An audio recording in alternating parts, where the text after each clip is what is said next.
And so at this juncture, I want to take an open prayer from our dear brother Moses Anaba. Taking Moses Anaba. I want to take an open prayer from taking Moses Anaba. Okay, sir. Please, shall we pray? Father, in the name of Jesus, we thank you, we bless you. We thank you for thy grace. We thank you for how far you have brought us. We thank you, O God, for gathering us this afternoon together as a body, as an institution, even as people, all the grace.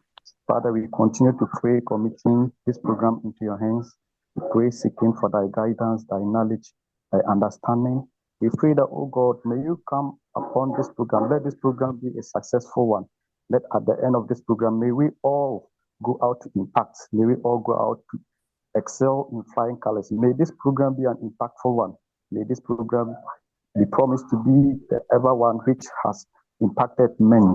Father, we thank you and we bless you even for this far. In the name of Jesus, have we prayed with thanksgiving. Amen. Amen.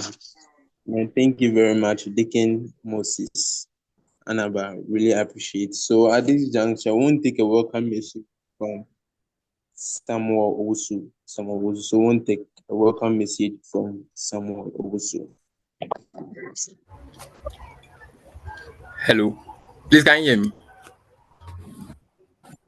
Yes, please, we can hear you. Yeah, we can hear you. Good afternoon,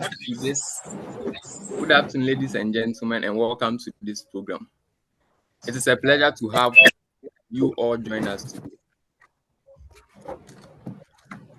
This session is designed to provide you with essential strategies for defining research questions, structuring your thesis, and making meaningful contributions to your field. We are privileged to be guided by experts who will share valuable insights and practical tips to help you navigate the complexities of research and writing. I encourage you to be active participants, ask questions, and make the most of this opportunity to learn. A heartfelt thank you to our speakers, panelists, and all attendees for being part of this event. We hope you find today's session both informative and inspiring. Thank you, and let's begin.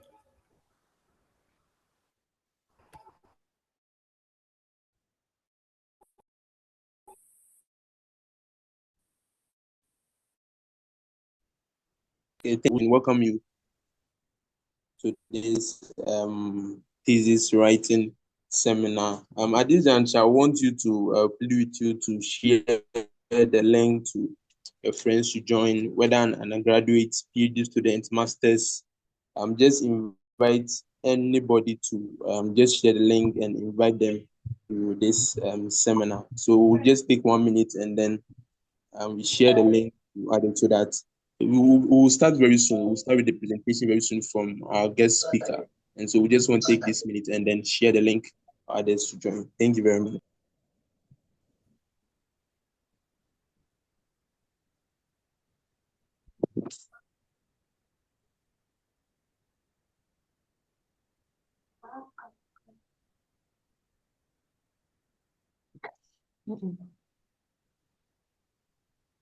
So what Paul has been.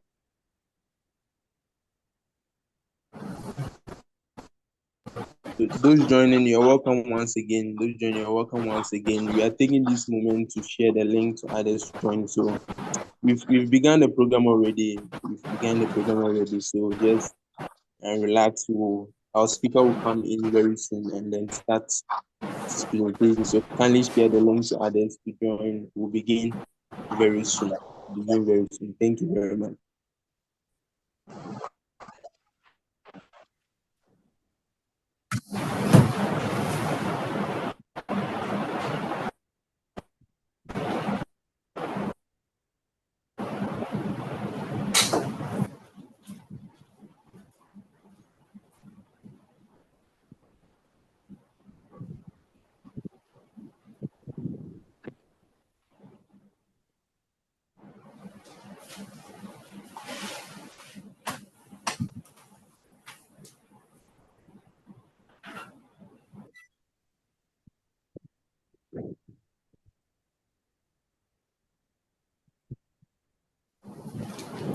Okay.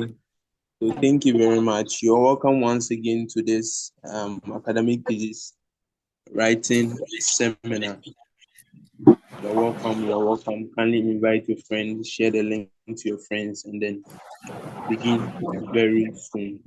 Begin very soon. Thank you.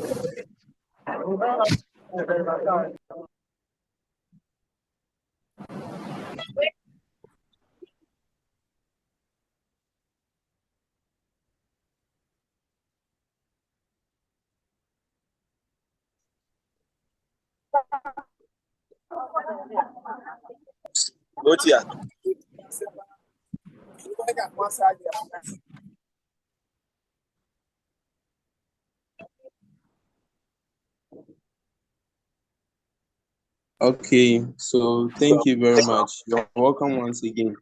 So at this juncture, I want to introduce the speaker.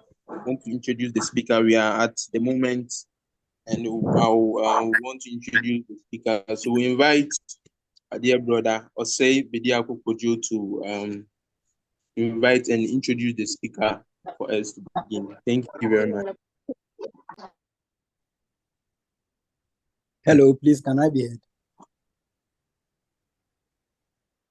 Yes, please. Yes. All right. Thank you so much for the opportunity, and then God bless each and every one of us who have joined. This one is a very important opportunity, and then we are all required to know information concerning research and then scientific research and then thesis writing.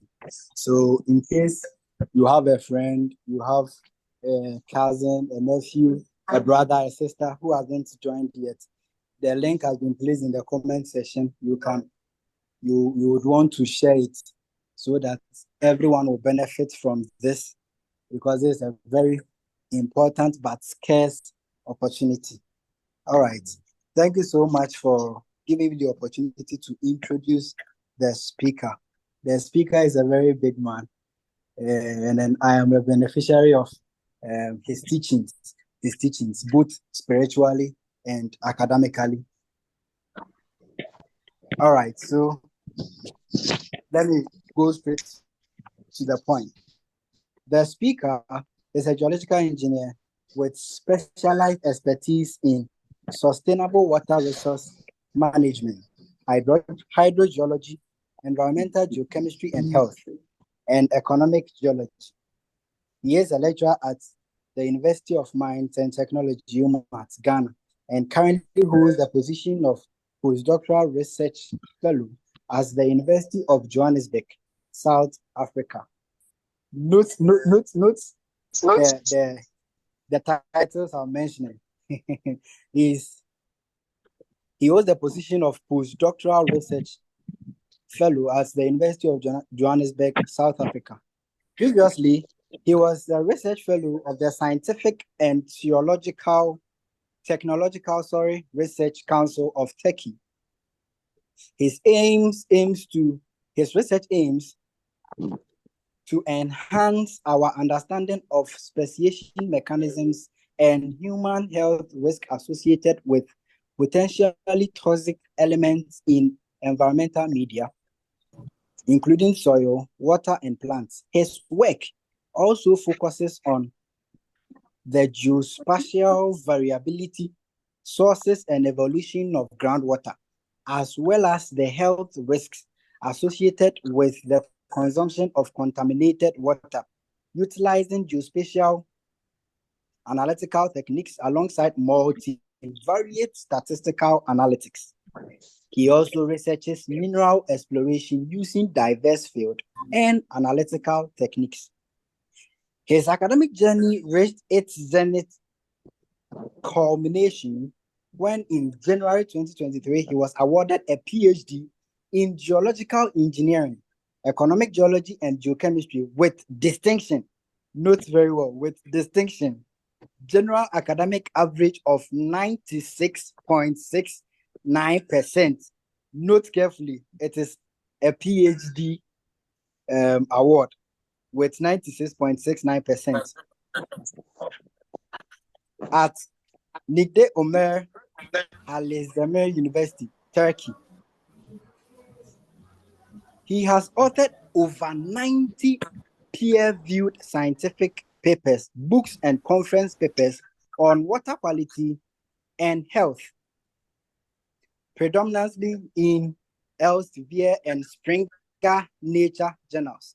He has also presented numerous scientific works at conferences in these areas. Currently, he works with an H index of 20.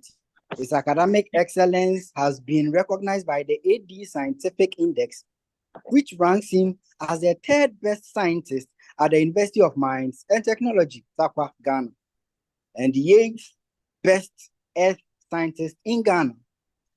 He is an associate editor in the Journal of Nature-Based Solutions and Innovations, early career editorial board member of Deep Underground Science and Engineering Journal, published by Willie, editorial board member of Discover Sustainability, Discover Geoscience, Discover Environment, and Discover Water, published by Springer Nature. He is also a reviewer for 30 plus international journals published by Elsevier and Springer Nature. Aside his academic excellence and his academic prowess, he is also a founder of Resurrection of a ministry on the University of Mines and Technology campus called Resurrection Outreach Campus Fellowship, where he helps students academically and, more importantly, spiritually, that even as they go out of the university campus, they go out as people who are disciplined spiritually and also academically. We have a lot of people who have benefited from his leadership, including myself. A lot of people have received quality scholarships through his help. Ladies and gentlemen, let us welcome our faithful and our competent speaker, Dr. Emmanuel Danuba Sunkari. All right. Osei Bediako, thank you so much for the wonderful introduction. At a point in time, I was asking myself whether I'm the one you're introducing. Anyway, thank you so much for the good words that you've spoken about me. So I would like to welcome you all to this workshop on the Scholar's Guide, Mastering the Art of Research and Thesis Writing, which is organized by the Academic Board of the Pentecost Students Association at the University of Mines and Technology. So first of all, I would like to thank the Executive Board for organizing such a wonderful workshop to enable us learn together and know how research is done, know how you write thesis. Most of us are struggling with thesis, especially those doing postgraduate studies, masters and PhD. It is becoming cumbersome and a hard nut to crack writing your thesis. And some of you are mandated to publish before you graduate, and it is also becoming a problem. So today we are going to do some learning together and see how we do this.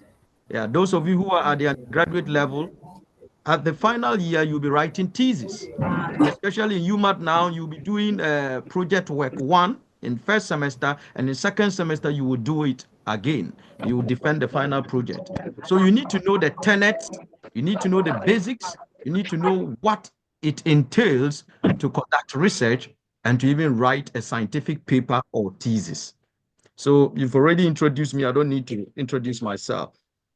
So in my presentation, I will introduce you to what research is all about. We will look at the basic elements of research.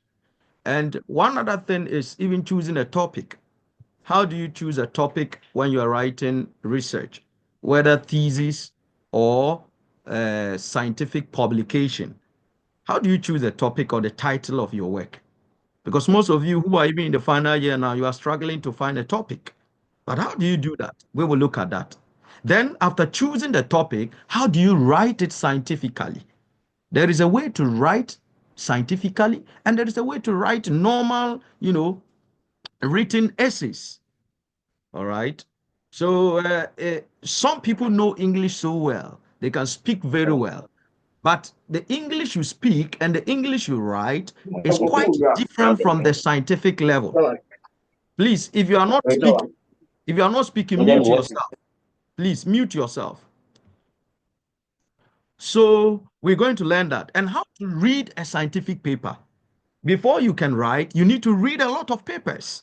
If you see a lot of us publish papers, it is because we are voracious readers. We read and see how people have done it before. And then we can ride on the shoulders of those people and do what we are doing. Then, how do you do literature review? Because having read, you need to summarize a lot of works together. And then you even create a section in your thesis, literature review. And you can even draft a paper out of that, and it becomes a review paper. How do you do that? And then we will look at the basic, research tips, how to conduct research in general. So this is something I've been doing over the years. Every year I try to do it. And so when I was called upon, I said, oh, that's great. It's an opportunity to, take us through this. So why do you need to learn how to write a literature review in a thesis or even conduct thesis itself? Why do you have to write scientific research? So the issue is that once you find yourself within the ambits of the university, your professors will ask you to write thesis. They will ask you to write a lot of research papers. Some people who are abroad, they are doing their thesis based on papers, or they are obtaining their degrees based on research papers. So you publish one paper, publish another paper, you put all together in chapters, and that becomes a thesis. And so you need to learn what goes into writing a successful thesis or paper. So that is why we are doing this particular workshop. So this seminar or workshop is going to give us a step-by-step direction on how you can do it to impress your lecturers or to make them know that you understand how to do research. So the basic targets we'll be trying to achieve are how to choose a topic, then how to write a thesis or introductory statement, and then how do you read a scientific paper to get relevant literature, and then how to effectively write a good literature review. Because the reason I'm choosing literature review is because it is one of the onerous tasks for students. When you tell them to write literature review, it becomes difficult. Which papers are they reading? Which papers are they summarizing? How do they even analyze the data they are getting from those papers and putting it into a literature review chapter? So now let's look at what research is. What actually is research? It actually comes from the French word chercher, which means to seek or search. So when you see the prefix re on chercher, it means again, to search again, search again. If you are repeatedly searching for something, you are doing research. Something you didn't know, you are searching for it, then you are doing research. So scientifically, it can be defined as an intensive search with the purpose of becoming certain. You have an intention, you have a goal, there is something you are looking for, and you want to become certain with the facts you've already gotten. Even before you start the research, you will have a hypothesis. There is something in mind. All right, you think maybe here there is gold. That is hypothesis. It means there could be gold or there would not be gold. So now, how do you come to the conclusion that there is or there is not? It is through research. So it is intensive search with the purpose of becoming certain. And others will say it is a systematic investigation into reality to gain knowledge. So it is methodological, it is procedural, it is systematic, meaning it is step by step. You cannot jump the gun. You start from somewhere, maybe reconnaissance survey, then you do field studies, then you do laboratory analysis, then you do data analysis, then you do the writing. You see how it is. It is systematic. So simply speaking, research is throwing an intelligent guess of something and searching for the answer. You guess that this is it. Now you want to know whether actually it is true. That is research. So seeking for answers or solutions to problems is research. Some of you can research on a girl. You want to know whether this girl is good for you to marry or not. And so you see, you put systems in place. You will have friends you will consult. The ladies' friends you are going to consult. That is all research. If you can do that, why don't you translate it into scientific research? So research can have different dimensions. Now, the thing you need to know about your readers is, as you are writing your paper, you're writing your thesis, is that it is quite unlikely for you to see people read your paper from A to Z or your thesis from A to Z. Most of your readers are busy, they are impatient, they don't have time to read the whole paper or the whole thesis. So what do you have to do? You need to be very smart. Hit the point. Make your thesis or paper easy to skim. And so what do? You will have to use signposting. We will look at what signposting is. Some of the statements or sentences you can use, which will show that you are telling a story and the story is connected. Sentence upon sentence, precept upon precept. You don't just give all your ideas in one sentence. So it becomes so bulky, long sentence with a lot of conjunctions. But no, you need to put short sentences. And so once you say this, the next sentence that is coming, I am excited to know what is going to happen because you've not given me everything in the previous sentence. That is how you write scientific works, and it will become attractive. So now, how then do you structure thesis or scientific research or your papers you'll be writing? All of them have a common structure. There are certain things that you may eliminate for some, and there are some you may leave for others. So generally in scientific research, these are the main components. You will always have an introduction. Then you will have a body, which is subdivided into sections. Then you will have a conclusion. And then let's now go into the body, or even looking at a paper. How do you start? Or even your thesis, you will have an abstract. The abstract, we will look at what it is, but it's just a summary of all that you've done with all your results, your key findings, and you may always be limited by some number of words, maybe 150, 250, 300, depending on the journal or the university you are writing the thesis for. And then you have introduction or the thesis statement. We will look at that, each one of them. Then literature review. Then you have methodology. You will have results. The methodology, some places you may hear it as materials and methods. All right? In scientific research, you may not have literature review as a section. Literature review will be embedded in the introduction because in the introduction, you are discussing people's works in a broad perspective. Then you end narrow with what you are going to do, the aim and objectives of your work. So you may not see literature review in a scientific paper. Some people have it in their papers. I mean, it depends on the journal. Then you will have results and discussion. They can be merged either in thesis or in a scientific paper. It depends on the requirements of the journal or the university you are submitting the thesis. They may say separate your results from your discussion. We will look at what each one of them entails. Then conclusions and recommendations. They can be a section. Under UMA thesis guide, you will see that the chapter 6 is conclusions and recommendations. But in scientific work, you may just have it as conclusion.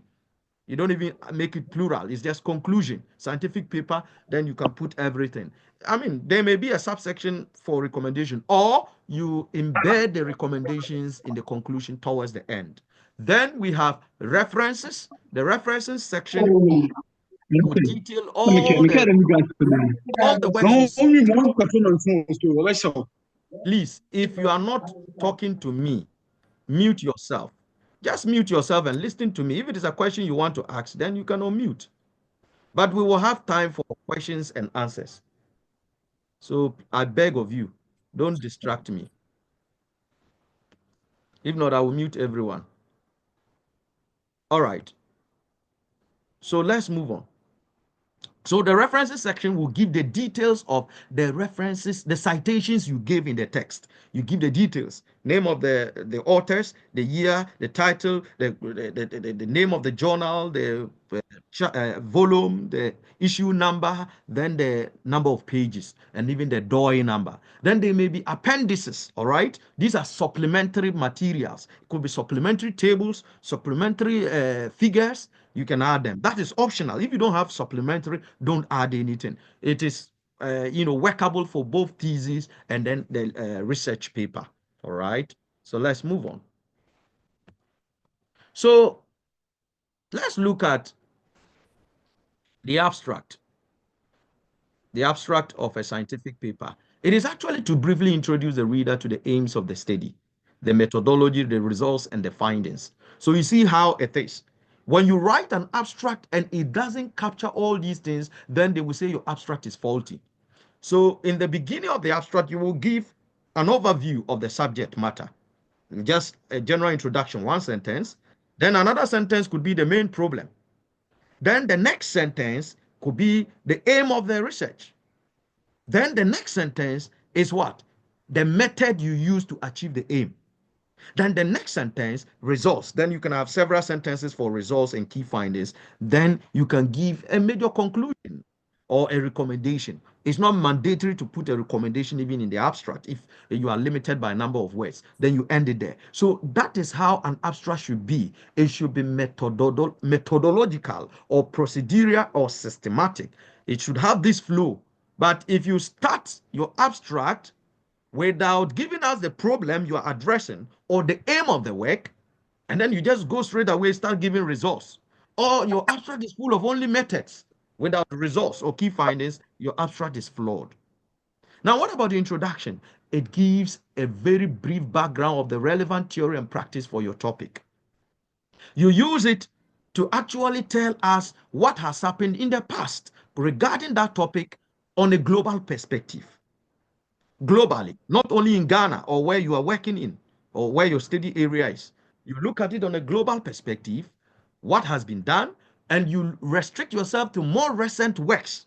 So at least works that are as old as 5 years, they are the best. Don't go and be citing a lot of old works like 1970, 1980. There are some, of course, you may not be able to get recent works on those theories. Maybe someone propounded it, and since then it has been there. You have to cite the original source. Yes, that one is quite understandable. But please don't let your introduction be, overshadowed with a lot of, how do we call it, old citations.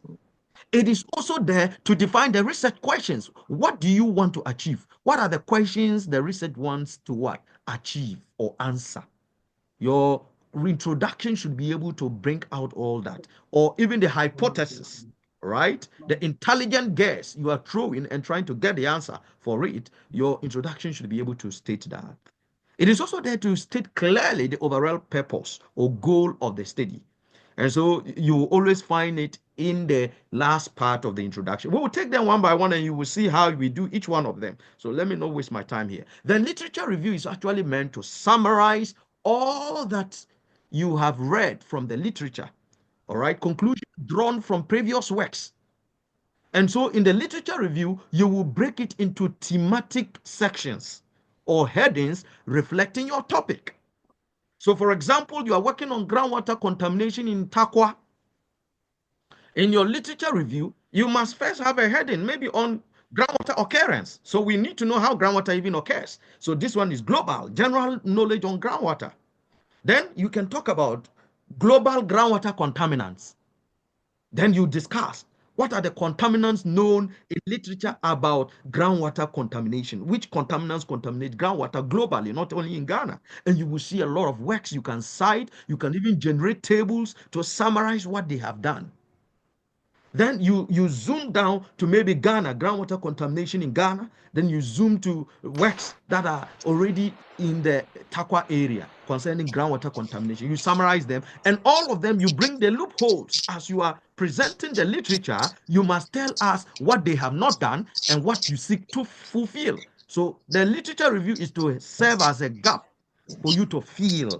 And when people read that, they will know that you've done something great. So it's also to highlight the main issues and the controversies around the problem. So maybe there are subjects of controversy. People have been arguing, okay, water in Takwa is contaminated by arsenic.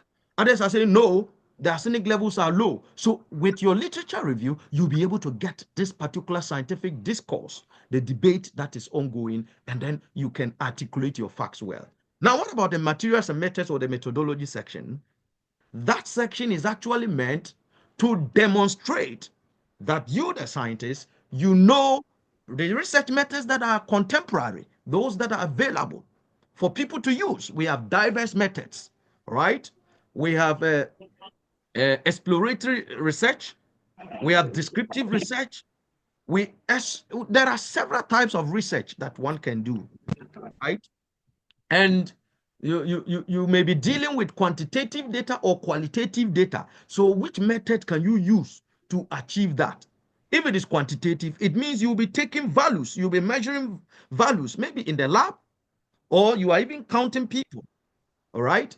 If it is qualitative, you are describing. So it could be a survey and you are just describing people's perception about something. And that is also a qualitative research.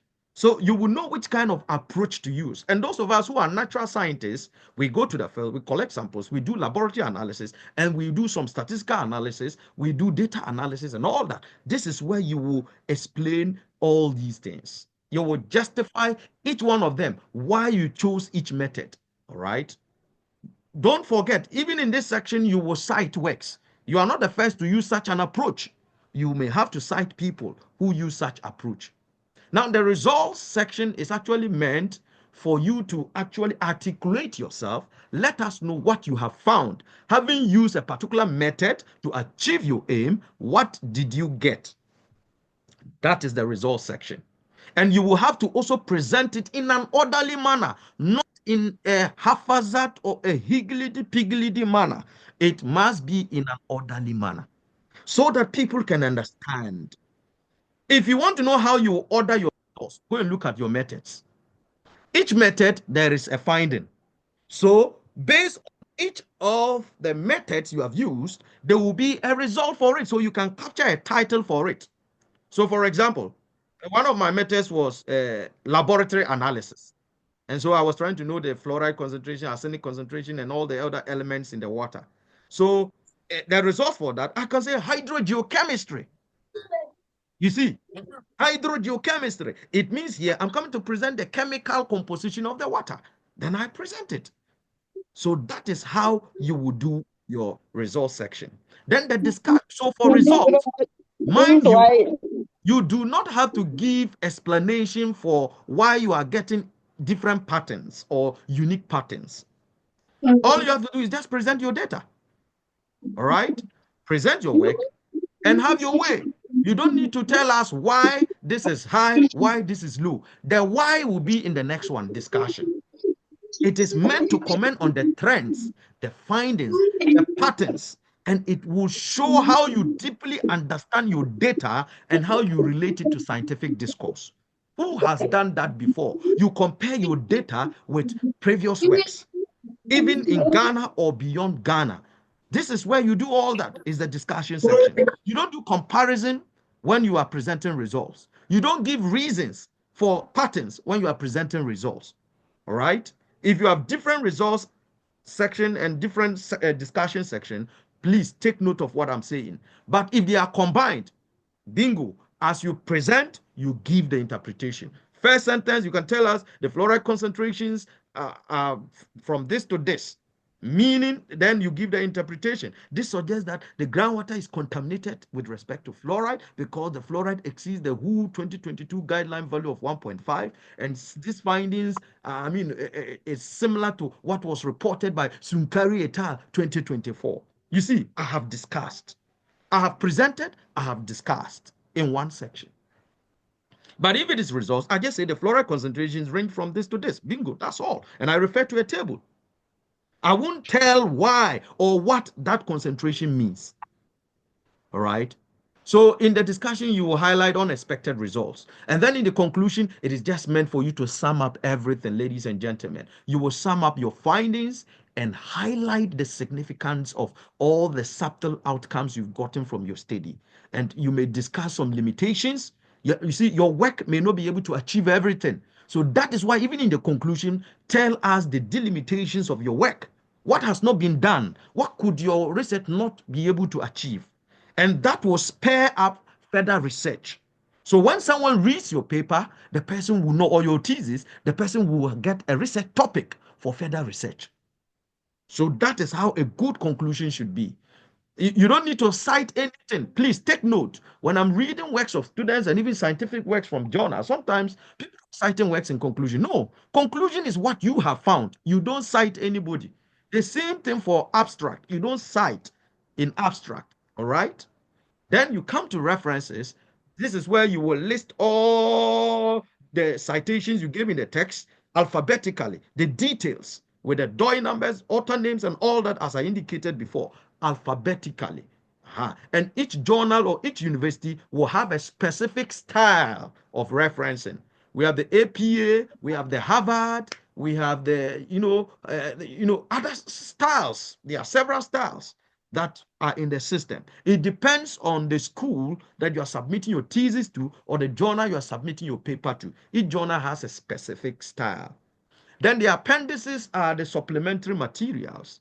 Maybe reports you got to support your work, but they are not so important. They will occupy a lot of space in the work. So you put them to appendices, right? Or you sought for permission before you went to the field. Those of you who are doing health-related works, you may have to seek permission from the Ministry of Health in Ghana before you go to a community to take health data or health records, all right? Or even before you examine somebody's body, you may have to take permission.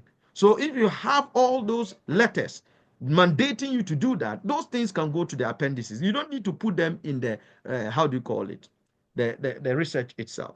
Now, questionnaires, surveys that you have thrown to participants to get the results for your work, all of them will be pushed to the appendices. You don't put them in the main work because it will become bulky. Now, you can also present historical documents as well here. Now, having known this structure, where and how do we begin? How do we begin doing research? You now know the structure right from abstract down to the conclusion. How do you begin? You must first choose a topic. For you to do research, you must choose a subject to deal with. From the subject, you have a title. So, for example, you are in UMAT, you are in final year, you are doing mining engineering. Now, in mining engineering, there are several areas.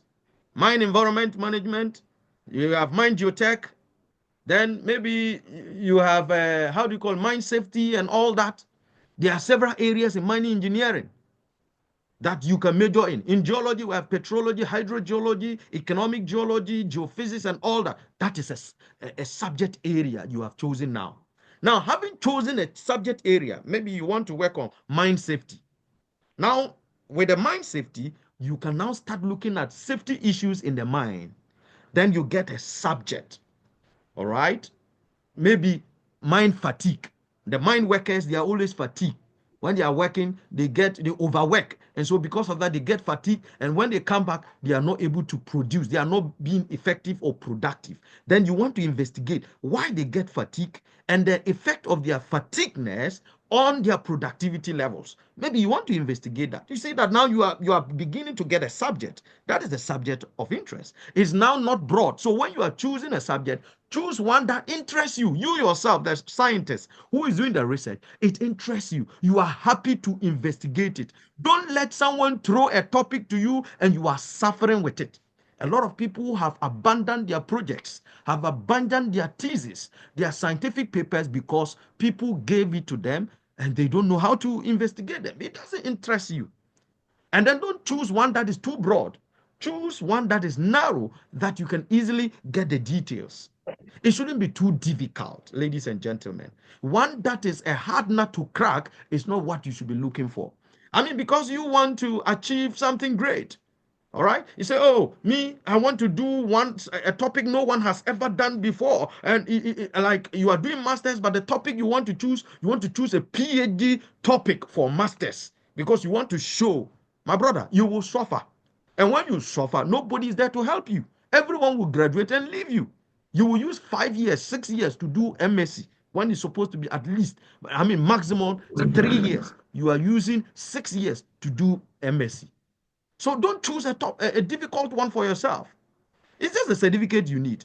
So you should choose one for which you can find materials from popular magazines or journals or books, and then you can easily get information.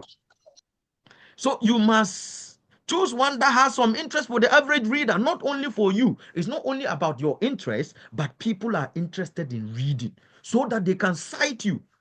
You see, if you hear that Sunkari has gotten this number of citations, almost 1,300 citations now, it is because I am working on relevant things that are in consanguinity with what society needs.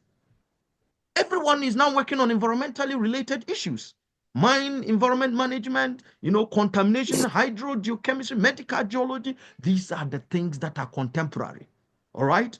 So you need to be very versatile that you can put yourself into those things. So people will read your work more. And once they read your works, they will cite you when they are writing papers. Yes. So that is how you do the choosing of the subject. So now let's look at the details. So you start broad. You start with a broad topic, and then you narrow it down. So you use what we call the funnel approach. So, for example, you want to write something on lies, but lies is a broad topic. When you say lies, it's too broad. What kind of lies? All right, like telling lie. What kind of lies? So you want to write on lies. What about lies that you want to write? So the first thing, yes, you have a good idea. You want to write on lies. So this is similar to writing something on mind safety. All right. So mind safety is broad. Now, under lies, what type of lie? You want to write about lying to your mother. Now you are beginning to narrow it down to only your mother. Lies you have told your mother when you were young, up to date. Which lies have you told your mother? That's what you want to write. So under mind safety, what are you looking at? Maybe you are looking at the fatigueness of mine workers compared to their productivity levels. Or just first, fatigue of mine workers. Or underground mine safety. All right. I'm still giving you a lot of, examples. Underground mine safety. First, it was mine safety. Now you have come down. Which type of mine? We have surface mines or underground mines. Now underground mine safety. You have become specific, lying to my mother. Then you now go down. My first childhood lie. So of all the lies you've told your mother, what you are going to write about is about the first lie you told your mom when you were a child. So now this is where you have now also said underground mine safety. Now what about underground mine safety? All right. So maybe you are trying to look at the kind of helmet they wear in the mine, how it affects their safety in the mine. So now you have now come down to something specific. You remember, during the career innovation fair, there was a group of students that actually designed a helmet that will aid miners underground. It will give them some hints. How do you call signals? You know what is happening, whether you are safe or not. So maybe you want to design something like that. So you will coin a topic related to that. Then you now go down and start giving the details. So you see, the person started saying, I discovered that one lie often builds and leads to another, and that lying gave me a terrible feeling. I also learned about my mother's compassion. She wanted me to respect her authority and to live by her rules, but she didn't want me to fear me. She wanted to show me by example, to be honest, to be kind, polite, and safe. So you see, you are now going deeper to now tell us your first childhood lie. So that is how you also choose a topic, and then you go down to the basics, the tenets of it, and then you unveil yourself. So simply, that is how you choose a topic. So use the funnel the funnel approach to narrow down your topics to more manageable ones that you can deal with. So as I told you, choose a topic that interests you, ladies and gentlemen, and then make sure the topic fits the guidelines for the essay, the guidelines maybe for your school, for the journal. If outside sources must be used, make sure there are enough credible sources available. Now, once you choose a topic, all right, or you have a subject to deal with, what do? The next thing is brainstorming. You need to think deeply about it. So how do you brainstorm, ladies and gentlemen? When you have a topic, the first thing you have to do is start brainstorming. And what you have to do is you start to write down all the possible answers to your question. You have a question you want to answer, whether there is gold here or not. So what you have to do is start brainstorming. Start writing down all those details. Write down possible answers to your question. Write down all the information, the opinions and questions you have about your topic. You yourself, you may have had some idea regarding what you are looking for. So you start to write them down, and then you see whether you will get what you want or you're going to get something different. So the reason you do this, ladies and gentlemen, is to help you see what you already know. You'll get to know whether you yourself, you already know something about that subject, and what you think, what is your perception, and what you think you know, and also what else you need to find out about your topic. Maybe there are certain things you've not thought of. Now you will start looking for those things. So that is the reason you brainstorm. I think there is a. So now once you brainstorm, you have to start doing researching. What the researching is what we are looking at. You start looking at certain sources to gather information for what you are looking for. Because your paper or your thesis should refer to a variety of current, high quality, professional, and academic sources to support your own ideas. Ladies and gentlemen, when you are citing works for your paper or your thesis, don't cite works that are predatory, works that people are paying to publish, and within 1 week they are published. These works are not genuine. All right, they are genuine and notable sources where you can get papers. All right, I always try to restrict my works to what works that are indexed in Web of Science called collection. And I always tell you, just go to mjclarivet.com or .org or mjclarivet.org. Go there, you will see the list of journals. So you see master journal list, then you can even type in the name of the journal you want. Maybe you want to publish in Journal of Geochemical Exploration. Type Journal of Geochemical Exploration. If you don't find it there, then it is not indexed in Web of Science, and it may not be very strong. All right. So you may restrict yourself to that. Or Scopus Index Journals. You go to scopus.com and then you search for the type of journal you are, the name of the journal you want to publish in. If it pops up, then it's good. Then it means that you can cite works from such journals. But don't be citing from untrusted sources, okay? Works that are so predatory in nature, don't cite them to support your ideas. The reason is that if you cite high quality works, it means that the source material will be introduced, analyzed, explained, and then cited. And it means that people can trust your work. That is why people would like to cite your work also, because you cited relevant works, important works, genuine works, quality works. People will also cite you. But I bet you, cite only predatory journals. Nobody will want to cite you. Or go and even publish your work in a predatory journal. Your work can be there for several years. You have not gotten a single citation. And if it is thesis, and you are doing this because you are going to write paper from the thesis, and you'll be using the same citations that you put in the thesis, it means that you are going to suffer with publishing the paper. Right? So where are the areas you can get these information from? From journals, from books, from newspapers, from publications, even from primary sources. You yourself going to obtain the information and from the internet. There are some websites you can get information from, but not from Wikipedia. Please take note. Most of you are undergraduate students. You will just go inside Wikipedia. Wikipedia is not a relevant source to cite scientifically. Most of the information there is not even accurate. It's inaccurate. It's factually empty. They will just be telling lies. It's not updated. All right? Some of them, yes, may make sense or may be right, but please, I want to bring to your attention, do not cite Wikipedia in scientific works. In thesis, in project work, in research paper, do not cite Wikipedia.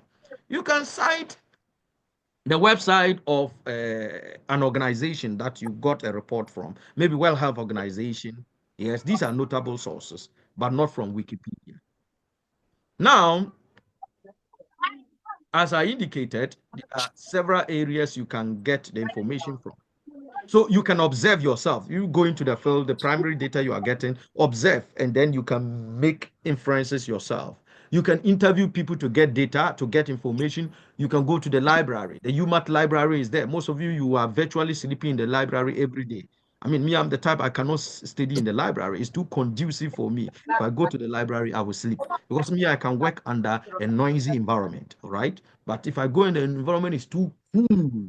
I can easily sleep. But if you know yourself that you can study in such an environment, go to the library. You will get a lot of information, books, and theses on what you've done before. I mean, what has been done before regarding your subject. Then you can get information. Then from special bulletins and reports, from published original papers.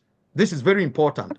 Original papers, people went to the field and collected data, did their analysis and all, then they publish. You can cite them, you can get information from them, and also review papers. So this brings us to the type of scientific papers that we write. We can write original research papers, then we can write review papers. The review paper is just like the literature review of your thesis. You turn it into a paper. It is not your original data. You are just discussing what people have done before, and then you are bringing out the loopholes, the gaps. When people read, they can easily get topics. So when you take a review paper and you read, I'm telling you, you can easily get a project topic.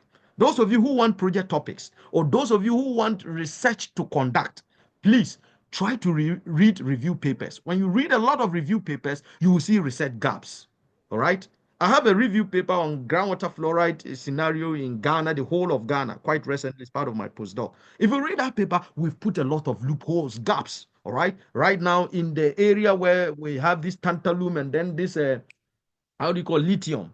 All right. That enclave, those rocks there, the pegmatites, they contain a lot of fluoride. Fluoride is a mineral, CaF2, and the F is fluoride, which can be released into water and can cause high fluoride in water. When water has high fluoride, you can have dental fluorosis or skeletal fluorosis, but there are limited research in that area regarding that subject. Everyone is interested in the mineral potential, all right, lithium, tantalum, but what about the water, the quality of the water?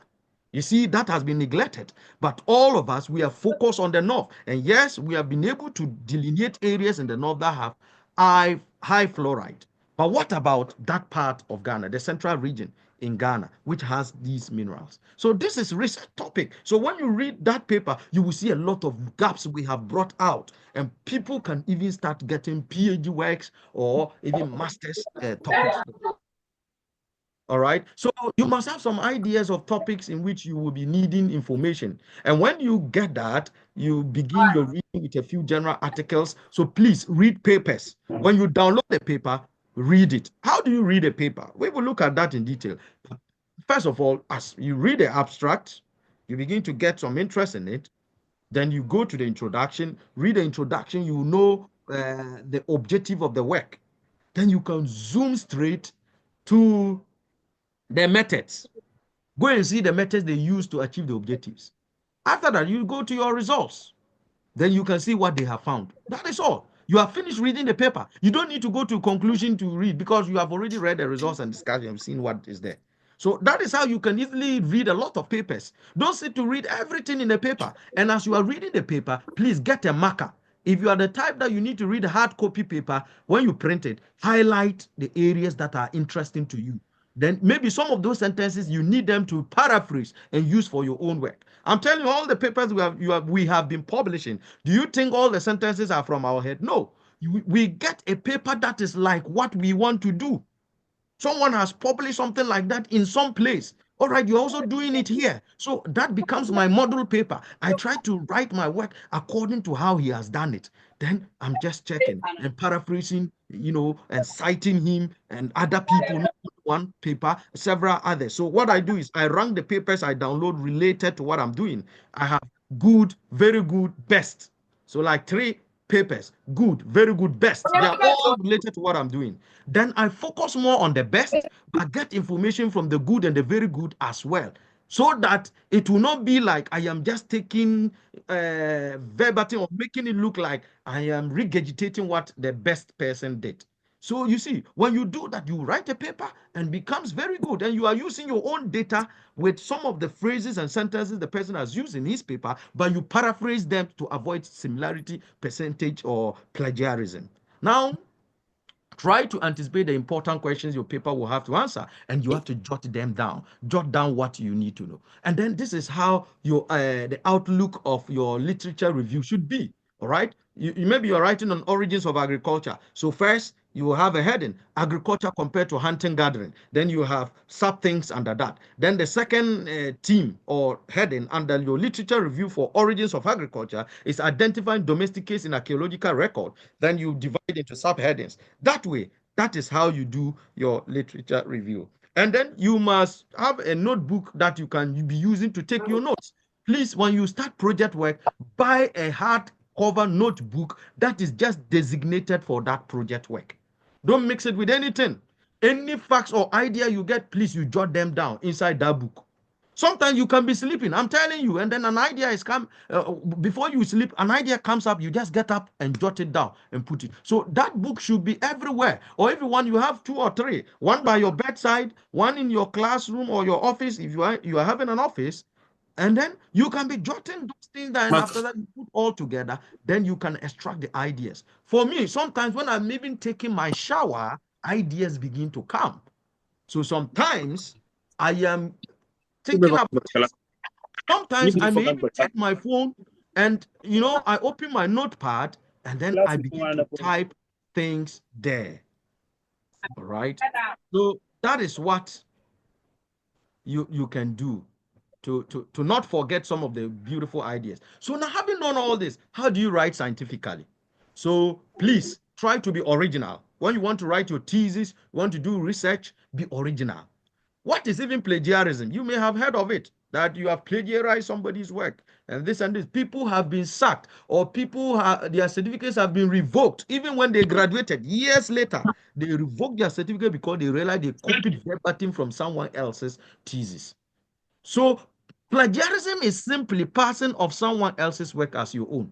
You go and take somebody's thesis. You see, some of you, those days when we were students at UDS, we used to call it grandfather.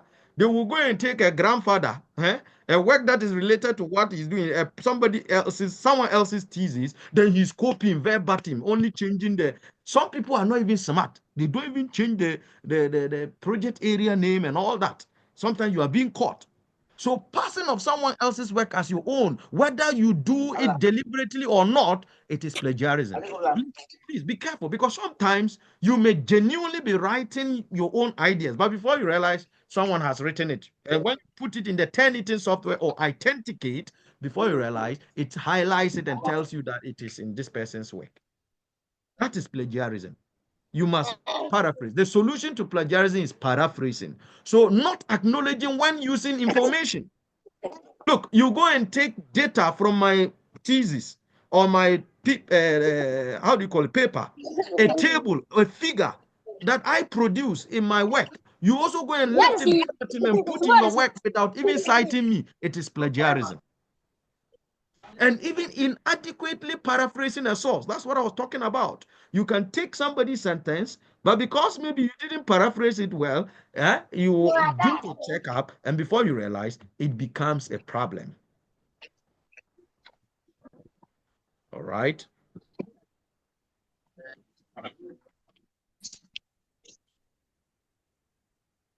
Okay. So that is paraphrase, plagiarism. And I told you the solution to plagiarism is what? Paraphrasing. All right. You see, when somebody copies someone's work, you are a thief. When we catch you, we can put you behind bars. All right.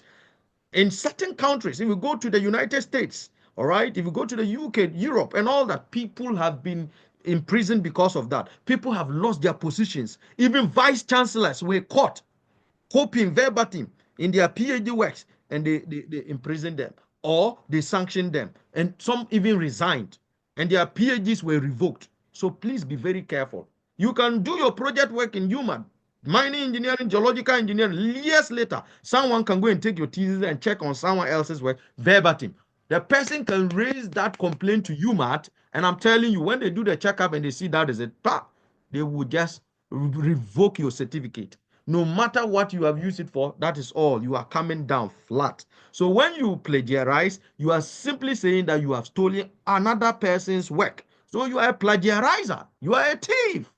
All right. So you need to paraphrase. So we are just going to see how you do paraphrasing. All right. So look at the red sentence here on the left.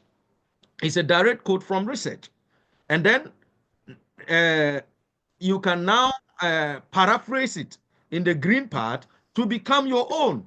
But it has the same meaning, but the sentence structure is different. The arrangement of the words is different because the plagiarism software is always looking at how the words are arranged. If they are arranged repeatedly the same way, then there is a problem. So, for example, Japan's beautiful Mount Fuji last erupted in 1707 and is now classified as dormant. Dormant volcanoes show no signs of activity, but they may erupt in the future. This is a beautiful sentence you've seen in somebody's work. Now, you also want to use it to avoid plagiarism. What do? You paraphrase. Then you can say Mount Fuji. See the word you are starting with. It's different. Mount Fuji, the highest mountain in Japan, is actually a dormant volcano. Dormant means that it is not active. The last time Mount Fuji erupted was in 1707, and there is always the possibility of a future eruption. You see, this sentence means exactly the same like the other sentence, but it has been paraphrased. So the sentence structure has changed. If you put it in the software, it will be clean. There will not be any form of plagiarism. All right. So let's move on. So look at another one from my own research. Although not precluding other possible sources of groundwater chemistry, especially anthropogenic activities like farming, the dominant control of the groundwater chemical composition is due to water-rock interaction, where silicate minerals like albite and potassium feldspar, especially microcline, dissolve into the water. Now, you want to use this sentence. It's beautiful. Then how do you do it? You can rewrite it like groundwater chemistry is principally controlled by water rock interaction that results in the dissolution of silicate minerals such as K-feldspar.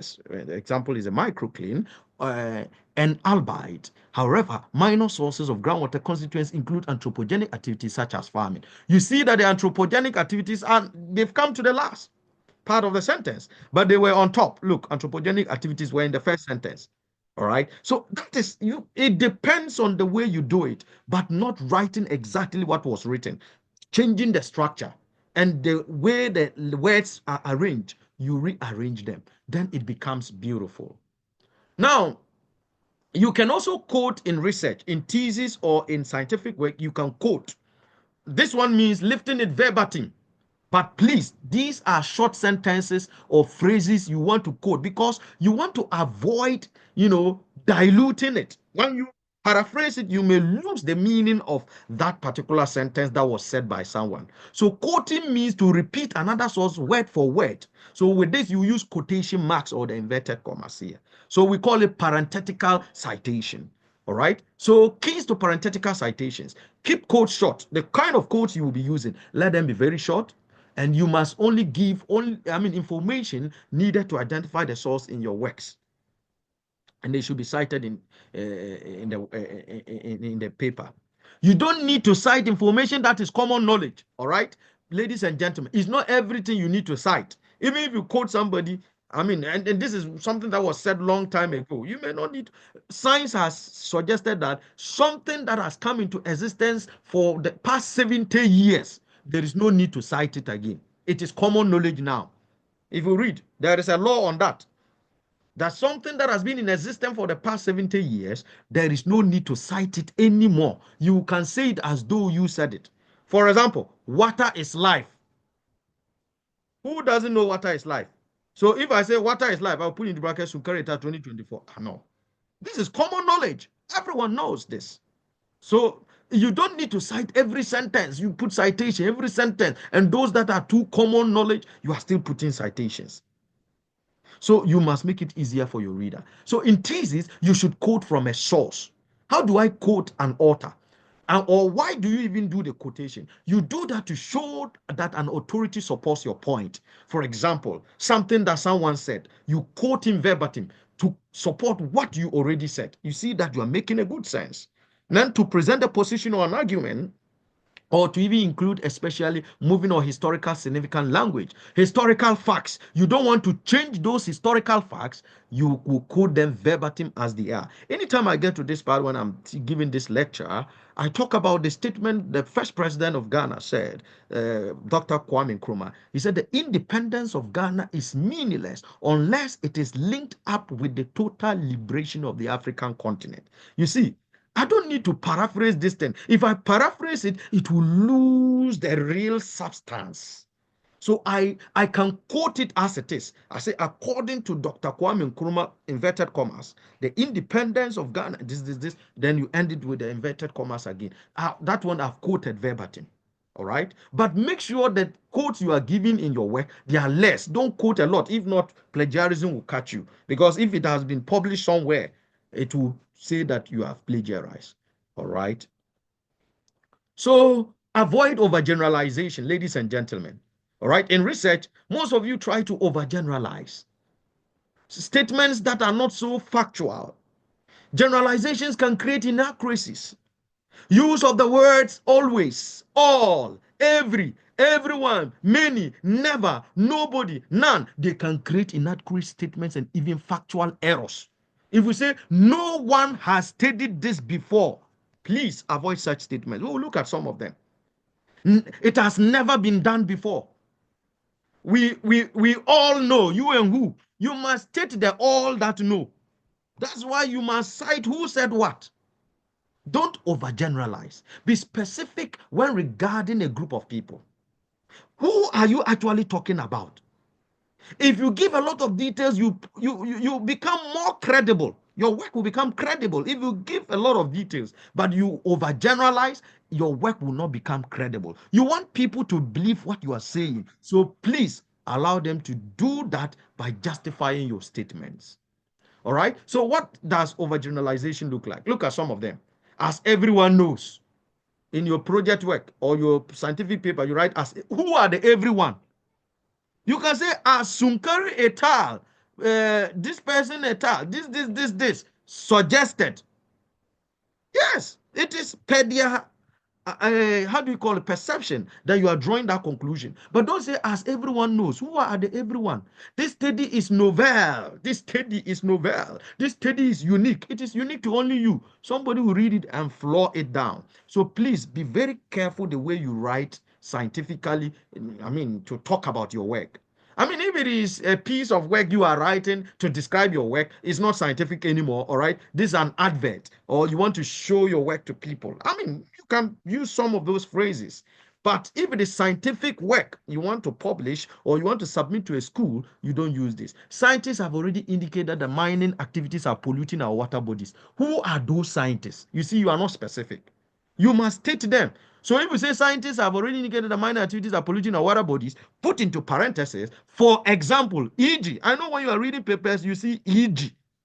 That is what it means, because you are quoting those, you are citing those particular scientists, examples of those scientists. Sunkari et al., 2019. This person, 2024, that way. So this is the most exciting research, is too watering.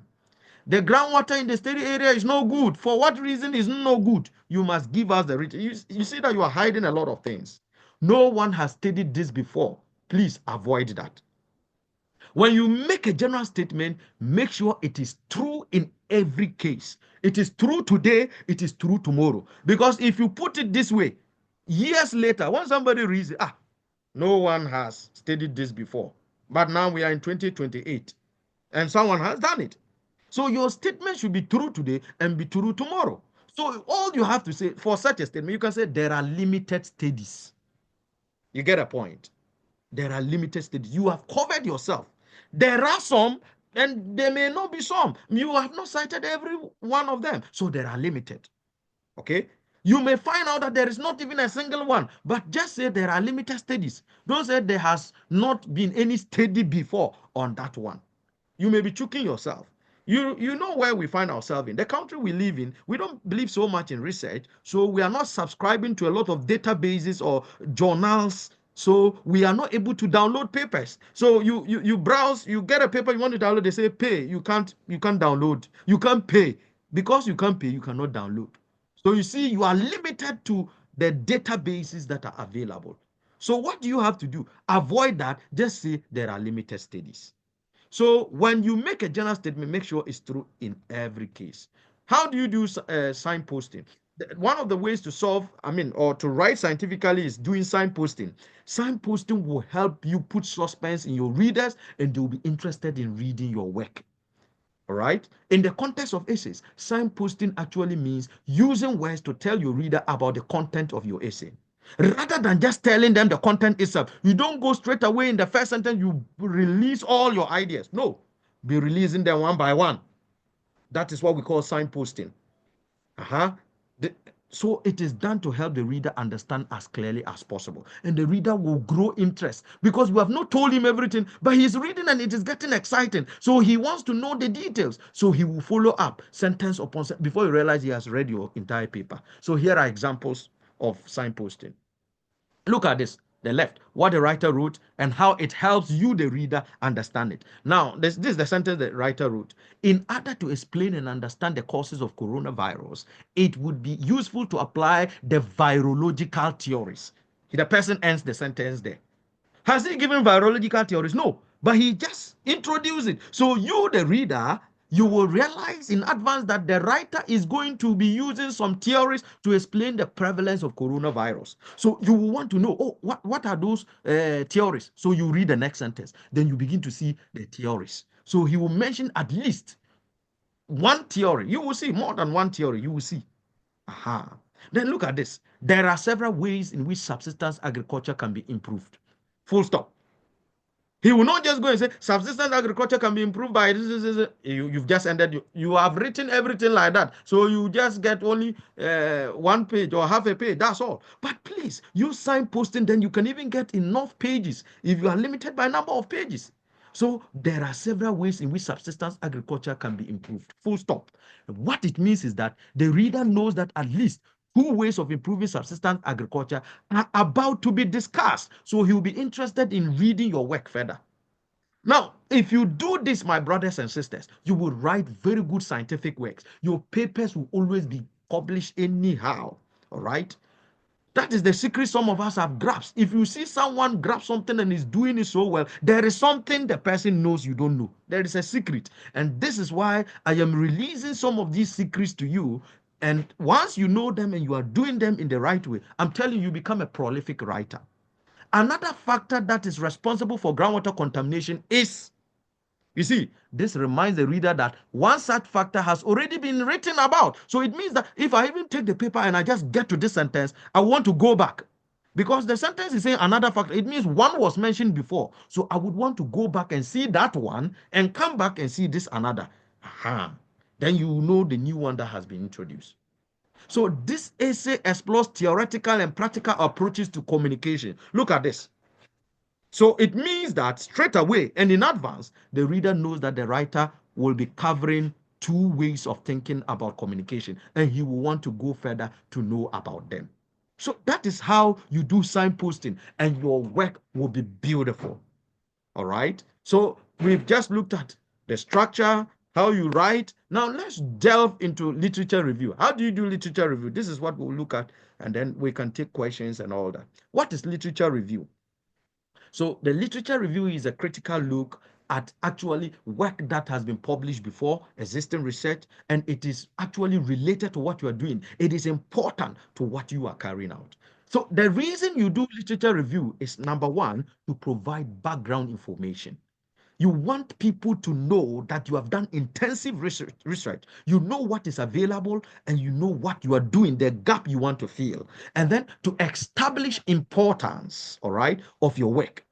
To demonstrate familiarity so that people you know the terrain, you know the subject you are dealing with, and to carve out a space for future research. When you do literature review, people, that's why I told you, when they read your literature review, they'll see the gaps and they will know what to do next.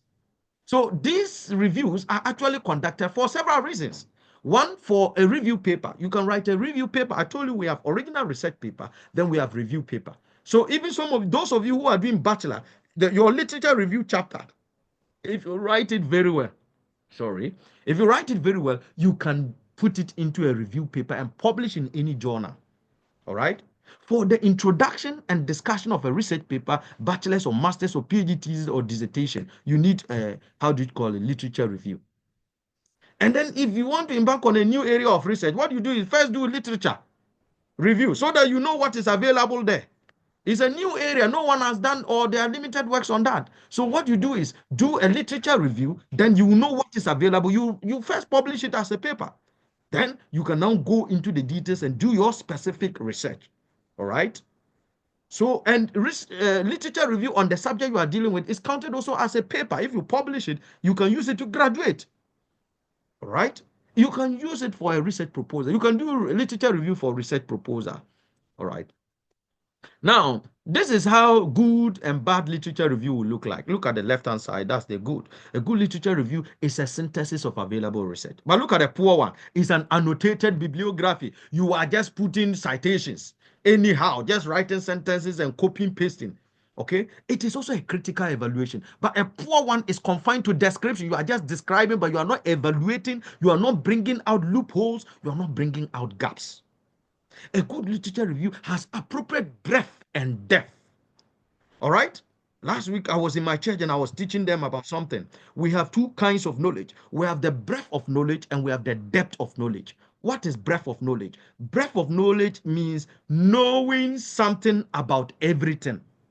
But depth of knowledge is knowing everything about something. You get the difference? Breadth of knowledge, knowing something about everything. So surface, everything, at least you have an idea. But depth of knowledge is knowing everything about something. You have taken one thing, now you begin to know. So when you have these kind of things all embedded in your literature review, then it becomes robust. But a poor literature review is narrow and shallow. A good literature review, ladies and gentlemen, has clarity and conciseness. It's very clear, it's concise, it's smart. But when you read a poor literature review, it's confusing and long-winded. So many sentences fused together, long sentences. All right? A good literature review uses rigorous and consistent methods. Very good methods. All right? So you will use, let's say, the Prisma method of selecting your papers that you are going to use for review. Then there is a way of excluding. I will give you an example of that. But in a poor literature review, it's constructed in an arbitrary way. You just jumble things together. You don't know what you are doing. It's poor. That is why when you write it, you bring your supervisor will just use red pen. It will just cancel it. If it is a paper, they will reject it. All right?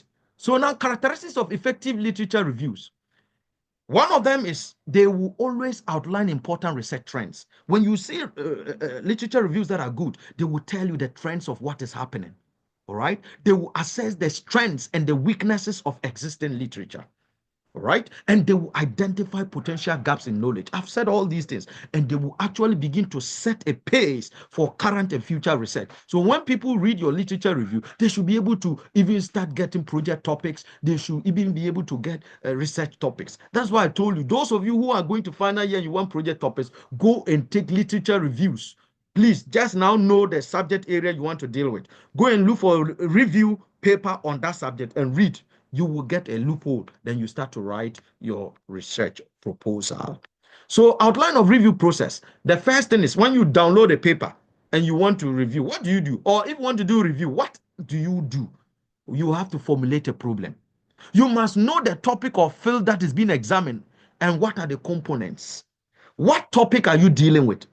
Then once you know that you are dealing with, let's say you are dealing with groundwater contamination, what do? Search the literature for materials relevant to the subject being explored. So I can go to some databases, Google Scholar, I can go to Scopus, Web of Science, and then I start searching groundwater contamination. It will give me a lot, all right? Not even related to only Ghana. But if I have a specific area, I narrow it down, then I will get. So it will help you set the literature that is related to your work and refine your problem. Now, the next is after searching, you evaluate the data. You have searched, you've gotten the papers, you've downloaded them, evaluate them. So what do? Determine which literature makes a significant contribution to the understanding of the topic. Please, when you download papers, still always have in mind your topic you are dealing with. If a paper has nothing to do with your topic, discard it. That means you have excluded it. but only include papers that have something to do with what you are dealing with. Then analyze and interpret.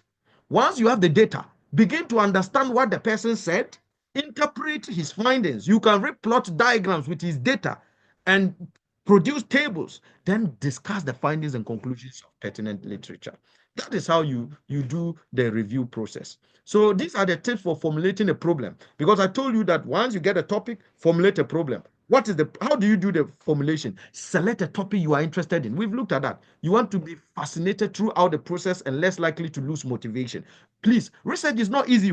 If you see us publish and a lot of people publishing, it means they have relegated a lot of things to the background and they are dedicating themselves to that. I hardly sleep. If I tell you I sleep like 4 hours maximum a day, you won't believe it. Sometimes less than that. There is no time. If you send me a message, I will respond. I'm always online because I'm always working. So it is not a child's play. So if you dedicate yourself that this is what you found yourself to do, have the motivation for it. Choose a topic with a feasible focus, right? And the focus should be clear. So the reason it will be easier to complete than something huge like headaches. If you choose something that is too big, it will be very huge for you. It becomes a headache for you. Get help. There are sources you can get help. There are people who are doing those kind of research before. I mean, my doors are always open. You tell me what you want to do. If I can be of help, I'll tell you. Get help from people. People can give you some sources, all right, to get help. All right. Solicit opinions before you begin. Review drafts once. Start them. So solicit opinions. Get opinions. Review what you have written before once you have started, and then you can do that over and over again. You may want to start out with a general idea, review the literature of that area, and then refine your problem based on what you have found. Please, if you start even reviewing literature in a particular area or a subject, I'm telling you, you begin to now get a problem, then you can write, how do you call it? Problem statement. So once you know the subject you want to deal with, I'm telling you, when you start reviewing papers, you begin to know the problem. This has not been done yet. This has not yet been done in that work or that subject. Then it means you can draft a topic, you can begin to write a problem statement, and bingo, you are gone. So how do you do literature search? Perform a preliminary search of the literature. We've looked at that. So you can consult journals. You can go to consult Web of Science journal citation index for an index of the most important journals in the field. You can develop a list of subject headings that relate to themes of interest. So groundwater contamination. So I can be looking at maybe arsenic contamination, okay, fluoride contamination in groundwater, all that. And then I get papers on all of them. Then I can put them together.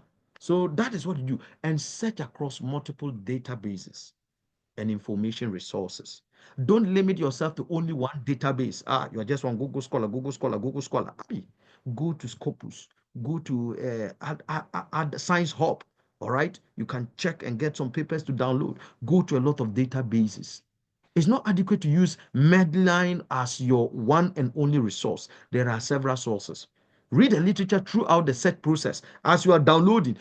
Before you realize, if you are downloading papers and you are restricting yourself to the kind of papers I'm telling you, are beginning to understand even what you are doing.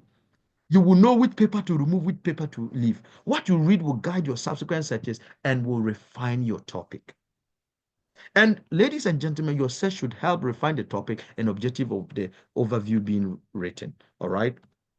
So think ahead. Once you've done all this, think ahead. Begin to think. The more one learns about a subject, the more questions come to mind. That is still brainstorming. So you begin to brainstorm. There will be questions coming out. Put them down. Hypotheses are coming out. You are beginning to see that, okay, this is likely to happen. Then you are putting all of them down. Jot them down. These questions will help guide you when you are constructing your review. And the questions will also guide you in discussing the implications of your own findings and the additional research directions your work supports or suggests. So save your references. Look, once you are downloading them, please save them. There are reference softwares like RefWorks, EndNote, Mendeley, and all that. Please learn how to use them. You can download them. And on YouTube, you will learn. These Indians are so good. They've done a lot of videos on most of these things. You will know how to use them. Then you can save your references so that when you are writing, you will just be inserting. Because you can insert from Mendeley or EndNote Yes, at any sentence where you want to cite a particular, and then you select the type of referencing you want, the style of reference. It will do it for you, and then you won't have to do anything manual. Some of us started doing things manual. Me, I do most of my references manual, all right? But if you don't have time to do all that, this can save you. So keep a record of the literature you collect and record where and when you retrieve the information. Please, if you don't record that, you may forget where you got it from, and then you've lost it. So that's why I said use citation manager like the RefWest, NWEC, and Mendeley, and better to record too many references than have to retain a few weeks or months and spend hours trying to relocate documents. So know where you put them so that you will not find yourself wanting. Now, read widely. How do you evaluate the data? Now you've gotten the data. Select the literature. Read widely. When you read from your literature review, you are actually doing two things at the same time. The papers you are reading, you are now trying to refine or define your research problem. You're finding a gap. You're asking a question. You're continuing previous research and counterclaiming. There will be arguments. You are seeing everything. Then the second thing you are achieving is you are trying to read every source relevant to your research problem.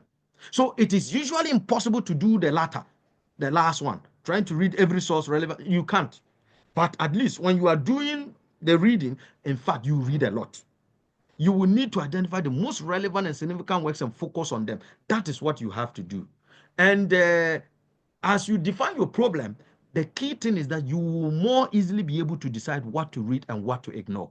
Once you know what you have to do, you will know which paper to remove, which paper not to remove, because some of them are not related to what you are doing. Now, how do you read a material? This is very important. Please, if you were not paying attention, get your attention here. I always say students do not pay only school fees, they also pay attention.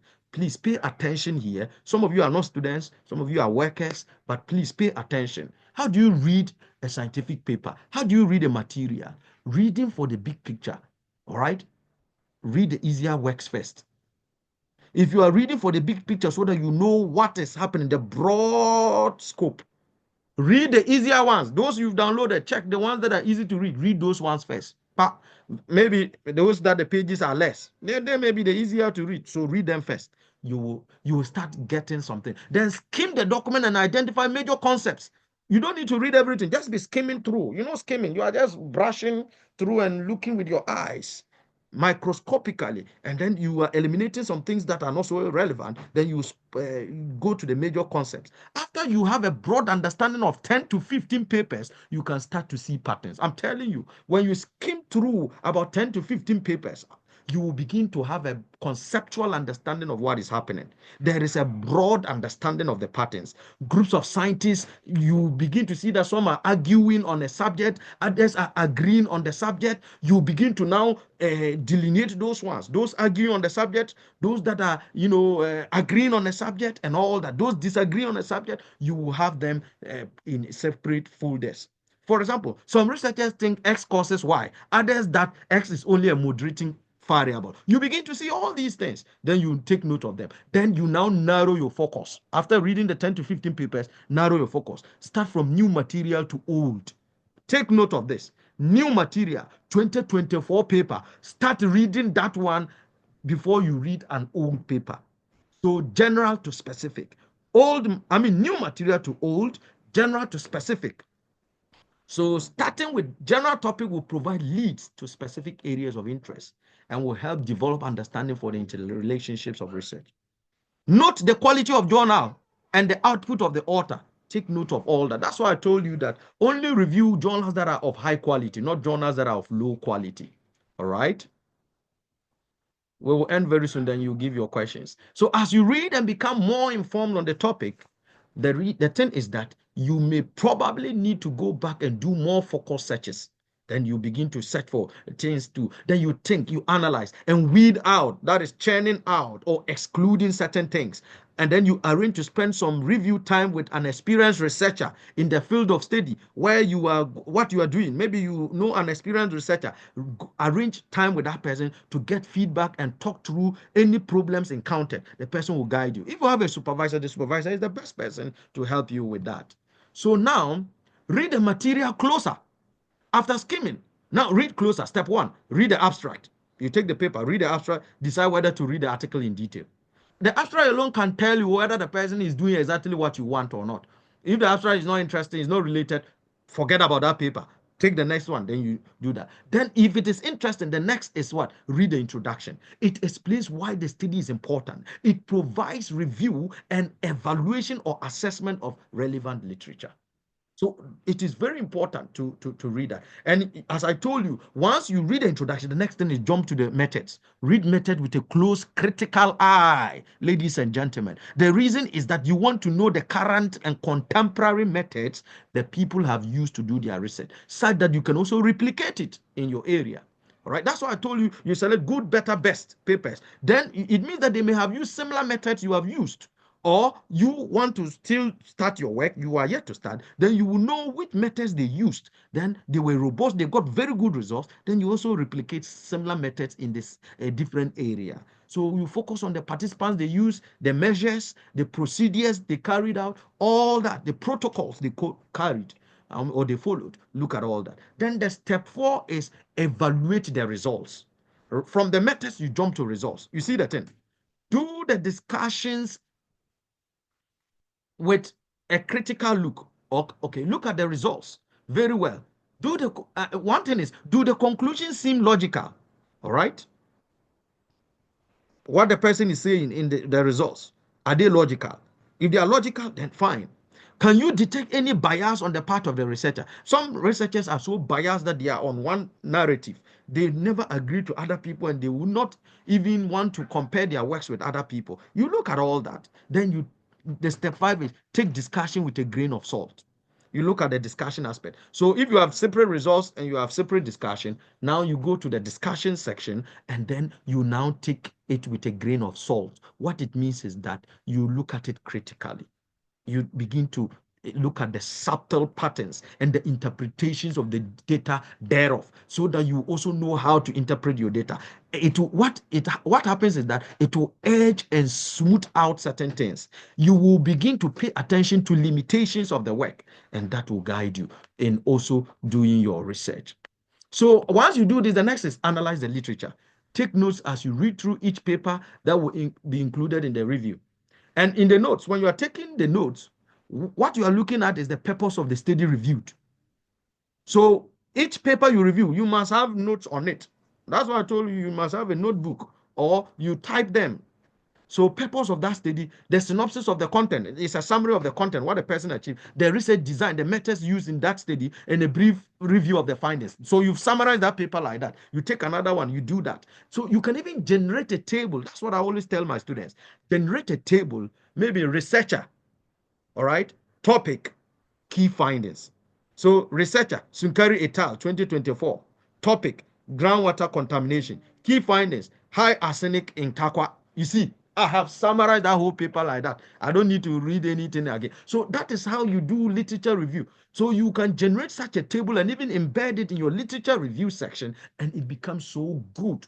When you want to even present in a presentation, you can present everything that you have reviewed, but that table is enough for you to discuss. So once notes complete, once you've taken notes, what you do is that some people do this in a Word document. Like I told you, you can take Word and type. Others use index cards so that they can shuffle them. You can have some cards you are taking notes. Some people construct a table or info to make it easier to organize. I've already said all these things. So the thing is that as you organize your review, integrate findings elicited from note-taking or table-making process, and then your review will be beautiful. So questions to consider in your review. Once you are reviewing a paper, what are some of the questions? What do we already know in the immediate area concerned? As I'm reading somebody's paper, I must know what is already available in literature. What are the characteristics of the key concepts or the main factors or variables? What are the relationships between these key concepts, the factors or the variables? I'm studying groundwater quality. So I may be looking at contaminants like arsenic, iron, mercury, zinc, and all that. I'm studying all that. What are their relations? What are the existing theories concerning the enrichment of these parameters in the water? Where are the inconsistencies or other shortcomings in our knowledge and understanding? Because some people may be arguing that this is because of this is because of the. They may say the arsenic is because of hydrothermal hydromorphic dispersion from weathered minerals like arsenopyrite. Others may be saying it's coming from, how do you call it, artisanal and small scale mining. You see that thing, you begin to see all that. What views need to be further tested? What evidence is lacking? Inconclusive, contradictory, or too limited? You will begin to iron out all that. Now, one of the things you should be looking at when you are reviewing a paper is why is that study or why study the research problem? The problem the person is doing, why did the person study that problem? You must be able to conclude on that. And what contribution can the present study be expected to make? All right. What your contribution would be based on what they have already done, and what research designs or methods seem unsatisfactory. You've looked at what people have used, the methods they've used, which ones are the best, which ones are not the best. Then you can as easily iron out everything. Now, what to do before writing the literature review? As you read widely but selectively in your topic area, consider instead what themes or issues connect your sources together. That's why I said the heading should be thematic and there should be a connection. Global groundwater contaminants. You see, there's a connection. Then I'm narrowing it down to TAQUA and review works that have been done. Do they present one or different solutions? Is there an aspect of the field that is missing? All these, is there a raging debate? Are people arguing up on a particular topic relating that subject? You need to look at that. Pick one of these themes to focus the organization of your review. All right. So construct a working thesis statement. What to do before writing the literature review. So you must construct a working thesis statement. What is the thesis statement? The thesis statement is like the outline of your work. Once I read is the introduction, the introductory aspect of the literature review. So that's why when you read people's thesis, you see every chapter they have an introduction, or especially in the literature review, they start with introduction. Then they will tell you what it is all about. Then they start giving the, how do you call it, the thematic headings. Then you use the focus you found to construct a thesis statement. Yes, literature reviews have thesis statements as well. However, your thesis statement will not necessarily argue for a position or an opinion. When you are writing the introductory aspect of a literature review or the thesis statement, don't take an opinion. You can say that there is an ongoing debate on the sources of arsenic or whatever groundwater contamination in TAQUA. Others are saying this, others are saying that. But this particular thesis is going to bring out the opinions of all the scientists for the past 10 years. Then you now start. First heading, this. Then you start giving us precept upon precept what was done. Some examples of thesis statement. Let's see how you can do it. The current trend in treatment for congestive heart failure combines surgery and medicine. More and more cultural studies scholars are accepting popular media as a subject worthy of academic consideration. You see, you are not taking any stance. You are telling us what is available. The current trend in treatment of congestive heart failure combines surgery and medicine. So both surgery and medicine. All right. So you are not taking side. There is only surgery. You are not taking side. There is only medicine. You are combining. Bringing opinions of people together. All right. In the introduction, explain why the topic is important and give the reader an idea of where you are going in your paper. And group research studies and other types of literature according to common denominators. Those that argue for a fact, those that are disagreeing for a fact. You group them. That is how you do your literature review. Summarize individual studies or articles. All right, we've already looked at that. So there are 4 analysis tasks of the literature review. Summarize, synthesize, critique, compare. That is how you do literature review. Summarize what has been done, synthesize, and then criticize, then compare with other people. That is how you do literature review. How do you do the summary and the synthesis? In your own words, summarize and or synthesize the key findings relevant to your study. That is what you do. What do we know about the immediate area? Those are the key things you are looking at. What is the existing debate about? And then you summarize all that. So let's see the language for summary. How do you summarize? Sunkari 2024 has demonstrated. You see, I'm going to bring an idea of Sunkari 2024 on the subject I'm dealing with. So I'm just summarizing what he has found in his paper. Early work by Zango et al. 2021 was concerned with this.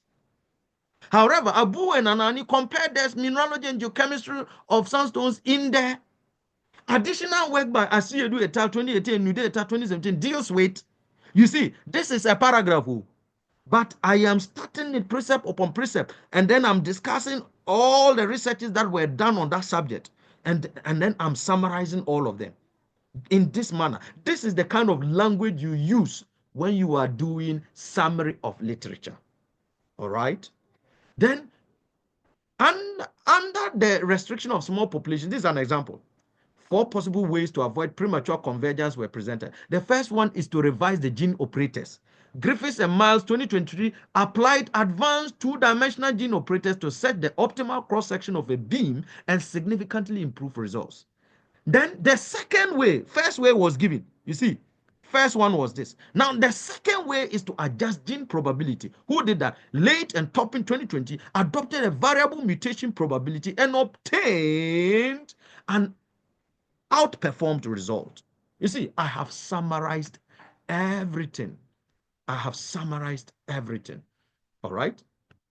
So now let's move on. We will end very soon, ladies and gentlemen. It takes quite some time, but we have time. We will do it. So now you compare. You see, from the 3 I gave, I said you summarize and synthesize, then you do comparison and critique. Now, how do you compare and critique? So this is what you do. These are when you do comparison and critique, you are evaluating the strength and the weakness of the work. So what do you do? How do the different studies relate? What is new? What is different? What is controversial? In your paragraph, you need to bring all these. What views need further testing?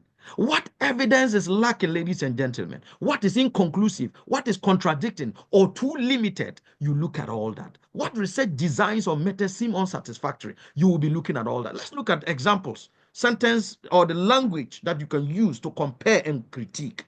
Now, example is, in this ambitious but flawed study, Jones and 1 2023, they said this.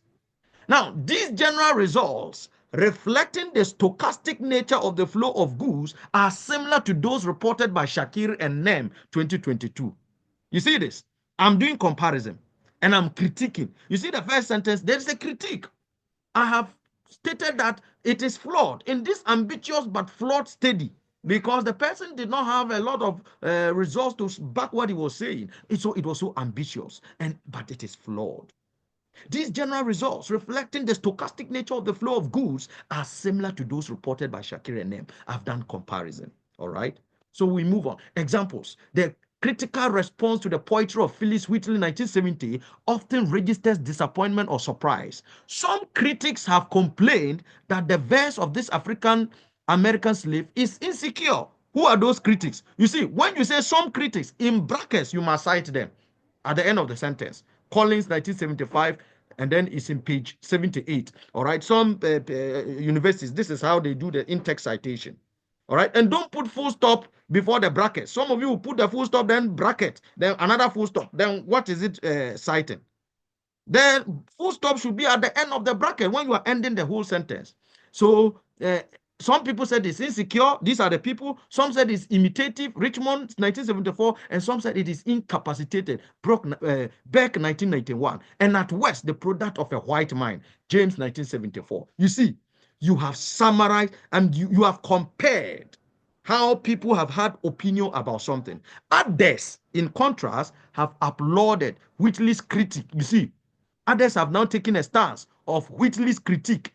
Among all that I've given you, I've mentioned some of them, that Whitley, the first person, all right? Whitley's critique of Anglo-American discourse. And who are those others? You see, for example, Kendrick, 1993. When you say others, you must end the sentence with parentheses and give those others, all right? Give example. Yes. So let's move on. So evaluative adjectives. These are some of the terms you can use, or the adjectives you can use when you are critiquing and you are comparing. Unusual, small, simple, exploratory, limited, restricted, flawed, careful, useful, expressive, innovative, important, competent, and all that. So putting all together. Now you've done all this. What do you have to do? Once you have summarized, synthesized, you've compared and critiqued your chosen material, you may consider whether these studies, number one, demonstrate topics chronological development. They show different approaches to the problem. They show an ongoing debate, or there is a center on a seminal study or studies, or there is a demonstration of a paradigm shift. Once you do all these things, you will now get to know the understanding of all the scientists. Whether there is a debate, there's an agreement, there's a disagreement, you know all that. Now, what do researchers know about this field? You have to know all these when you've done all that. What do researchers not know? Why should we further study this topic? What will my study contribute? You will know that. So, ladies and gentlemen, this is how you organize your literature review. So you will have content, what is covered, the structure, the boundaries. So this is the body of literature review. So you can have section 1, the most important topic, like I said, groundwater. Section 2, global groundwater contaminants. Then maybe I can have another other sections that way. Then I can have a conclusion on each literature review. From each of the section summaries, highlight the most relevant points, relate this back to the need for research, and reiterate what these mean for the research design. Each of them, when you are reviewing, please bring out the gaps, what they have not done, and what your research related to your research, so that we will know the relevance of the review you have done. So 5 common approaches to organizing the body of your paper. You have to see whether it's topical, distant to close, debate, chronological, and seminal study. So topical, these are the characteristics of a topical study. The most common approach, it breaks the field into a number of subfields, subject areas, or approaches. All right, I won't bore you with all these things. So let's move on. I won't bore you. So if it is a chronological study, what it does is that you are giving subjects study that was done before, the first, the second, that way. This subject was first studied by X, who argued or found in such and so day, Y modified, extended, or contradicted X work by this. Today, research by Z represent the current state of the field. This is how you write chronological research. When you are doing the review, you want to give chronology, years of discovery of things, or modification of things. If it is a seminal study, this is what you do. It begins with detailed description of extremely important study. Later work is organized. Please, I muted you and you have unmuted yourself. We are almost done, so please don't worry. We will be done very soon and you will have time to talk. So this is the seminal study, typical characteristics. The most important research on this topic was the study by X. You give the date. Following X study, research fell into 2 camps. Then you bring the 2 types. So that is how, if your literature review has to be seminal. Maybe somebody did a seminal study. When we say seminal, it's a groundbreaking study. He discovered something that no one discovered before. But later on, maybe someone dwelt on what he discovered and did something else. Then that is a seminal review that you'll be doing. So effective literature review, it places each work in the context of its contribution to the understanding of the subject and the review and all that. I'm not going to bore you more. So research tips. I told you the last thing in my table of content or the content of my presentation, research tips. Use the A to Z guide to find key databases and other resources related to your topic. Please consult with a librarian. You can't do research without librarians, okay? If you have a librarian, they may help you with sources, free sources. Some of the universities are subscribed to some sources that you don't know. They will help you. There are some AI tools that you can use. Please maximize the use of AI. I see people using AI anyhow, but let me tell you, AI can help you write paper and it will be humanized and nobody will even know. There is a way you can tune it. Do you know Copilot? I don't know whether you know Copilot. You know Gemini. These ones are very good that you can tell it exactly what you want it to write, even with citations, and it will cite for you. Then you will see whether it makes sense for you. Then you can use it. All right. So go and make good use of the good AI that are available. It can help you even write introduction, the current state of the art knowledge on something. Just go to Copilot. Now, Copilot is owned by Microsoft and it's embedded. If you go to WhatsApp, you can get Copilot on WhatsApp. There is a WhatsApp for Copilot of which you can save on your phone, and you can always tell Copilot, tell me this. Copilot will write it for you, and then you see it will humanize it. If you give it things related to what you want, it will tell you, and it won't look like it's computer that has written it for you. Ladies and gentlemen, talk to experienced researchers in the field. They can recommend resources and identify keywords and authors. Look at reviews in completed dissertations, okay? Completed thesis and report from your program to get an idea of the format and requirements. If you are writing project work and you have never read any project work in the library at UMA, please go and do that. Go and take project works and see how the pattern is, the design, how it is even formulated. You will know. When collecting references, use a citation management tool like RefWorks or EndNote or Mendeley. Yeah, this is another topic that we can handle later, how we do referencing and all that. Now, literature search methodology. Numerous methods exist for conducting systematic literature reviews, including scoping reviews, meta-analysis, mixed methods reviews, qualitative systematic reviews, and what we call PRISMA. I mentioned it before. preferred reporting items for systematic reviews and meta-analysis. I encourage all of you, when you are doing your literature review, use this system, Prisma, to do your review. What is Prisma?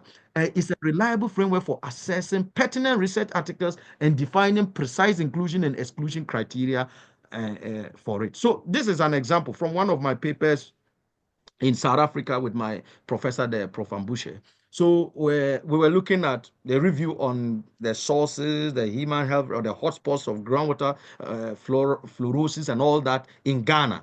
So look at this. We use the Prisma system. And in Prisma system, we have 3 sections. You have identification of the papers or what you want to review. You screen them, then you include. And so it means that there will be exclusion, there will be what? Inclusion. So in the identification, which sources? Several databases. So I downloaded about 20 papers from Scopus, 40 papers from Scholar, Google Scholar. I went to Science Direct, 50 papers, and Web of Science, 50 papers. In total, 160 papers related to the topic I'm dealing. How did I even download them? So I used some terminologies, all right? When I go to Scopus, so for example, I can say groundwater fluorosis in Ghana, high groundwater fluoride concentration in Ghana. Then I will see all papers related to that. I download them. So I got about 160. And some of them, not only Ghana, I just said high groundwater fluorosis or fluoride in the world or something like that. It will give me general ones. So now what did I do? I had to eliminate about 42 of them. Publication records removed before screening. How did I remove them? Because they were duplicated. I could find that in Scopus.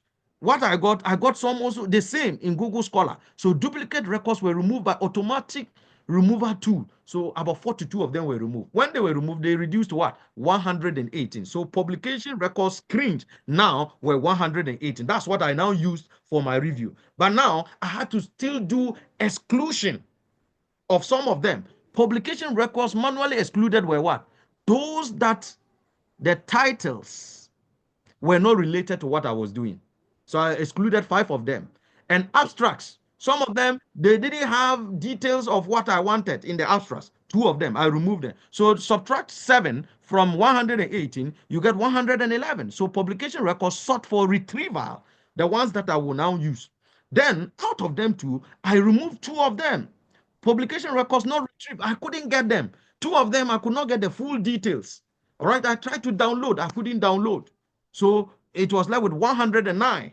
Now, I had to also check this 109. Are there still some that I can remove because they don't have the facts? For example, publication records excluded in full text with reasons. What are the reasons? Titles were not relevant to the study's objectives. 7 of them, I removed them. Original research findings were not presented in the abstract. 3 of them, so I removed them. And publications were from conferences, workshops, and short papers. No, I don't need that. I need real research papers, full.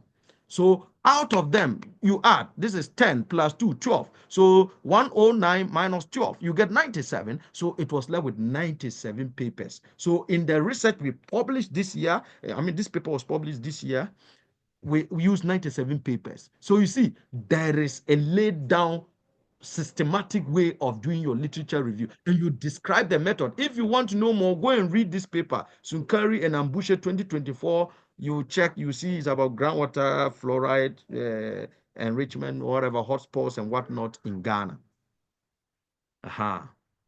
So that is what you do to get your literature. So once you do all this, some tips on revising your literature review. Title, is my title consistent with the content of my paper? The papers you are reviewing, are they related to the paper you are writing? Introduction, do I appropriately introduce my review? Thesis, does my review have a clear claim? Is the body clear or the organization clear? Have I provided headings in my literature review? Do I have topic sentences? Have I clearly indicated the major ideas of each paragraph? Are there transitions? Does my writing flow? I told you there should be a flow of writing. Don't lump up everything in one sentence. Let me tell you, there is a way of writing that we can catch you and know that you are not saying anything. For example, you say food is vital for the human body. That's a sentence. I'm writing something on food. Then the next sentence I say, examples of food are fufu, banku, Full stop. That's my second sentence. After the first sentence, food is vital for human body. I tell you, the second sentence has nothing to do with the first sentence. So if I read this, I will not be interested in reading your work again. That's why they will reject your paper or your thesis and you may not understand. Because there is no connection. Because there's what we call sentence connectors. At the end of the first sentence, there is something you hit on. You must have to build on that one also in the beginning of the next sentence. Food is vital for human body. Vital for human body. All right? Full stop. The next sentence should be qualifying what is inside food, which is making it vital for human body. So I will be talking about food contains vitamins, carbohydrates, this, and these are the things that make it vital for human body. You see, I am building precept upon precept. So I'm telling a very nice story. But if I say food is vital for human body, full stop, then the next sentence is examples of food are fufu. You see, I am only going back to the first word I use, food, in my first sentence, which is not what you should do in research. It should be the last sentence. So that's what we call sentence connectors. Then when you do that, I tell you, you can write paper within 1 month.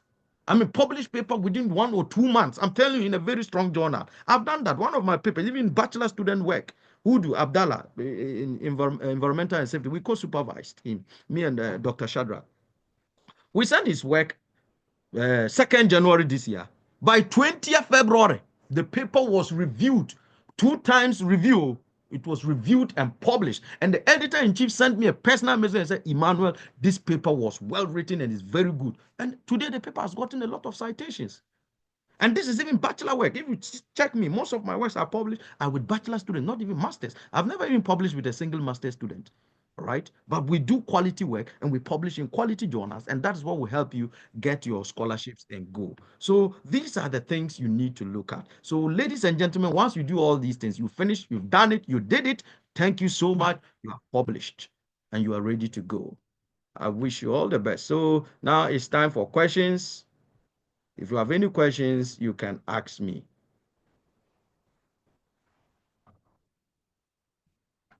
So you can put up your hand if you have a question. Then I can get to know you and ask you. Yes, so let me see those who have put up their hands. So, Osei Bediako, you can open your microphone. What is your question? All right, sir. Thank you so much for the wonderful presentation. I would like to ask the first question. My question is, with respect to the referencing, sometimes you will get a paper and then the paper does not have volumes and numbers, and then sometimes you don't even have, you can't even know the journal in which they were published. So with that one, if you are citing them as part of your referencing, what do you do? All right. So they don't have volumes, but maybe they have page numbers, and there is no journal title or so. Is that not what you said? Yes, sir. Yes. So those ones, please recheck them. Maybe you were not able to get them well. Download the actual paper. Sometimes you can see those things there. If you just check on Google Scholar may not give you the details. Some of them, they are embedded in the papers, but you are not able to get, unless you download the real paper and you check, you may see the volume number, you may see the journal name. Every paper that is published anywhere must have a name of the journal. All right. So try to download the paper itself and check inside. You may see some of those things. Now, if you have tried all that and you have not seen, please see if you can eliminate that reference and don't use it at all. Look for a different one that has said similar thing and replace so that your work will be good. If not, some of these things will go against you. All right. If you bring your thesis and you have that, and I check your list of references and I see that, I will say this reference, put all the details missing. And now, and you know, Yuma, the way we grade. So we are going to subtract marks for your references because there's about 25 marks or something like that for references alone, whether they are done well. So please download the paper, try to get all the details. If you don't get still, please see if you can eliminate that reference and replace it with something else which has all the details. Do I answer your question? Yes, sir. Thank you. Yeah, so Alexander Kwesi Oduro. Yes, Doc. Yes. I appreciate your presentation. I wouldn't be surprised if by next year you are elevated to professorship. Amen. So Amen. amen indeed. Before my question, I want to clarify a bit. You made mention of the use of AI too.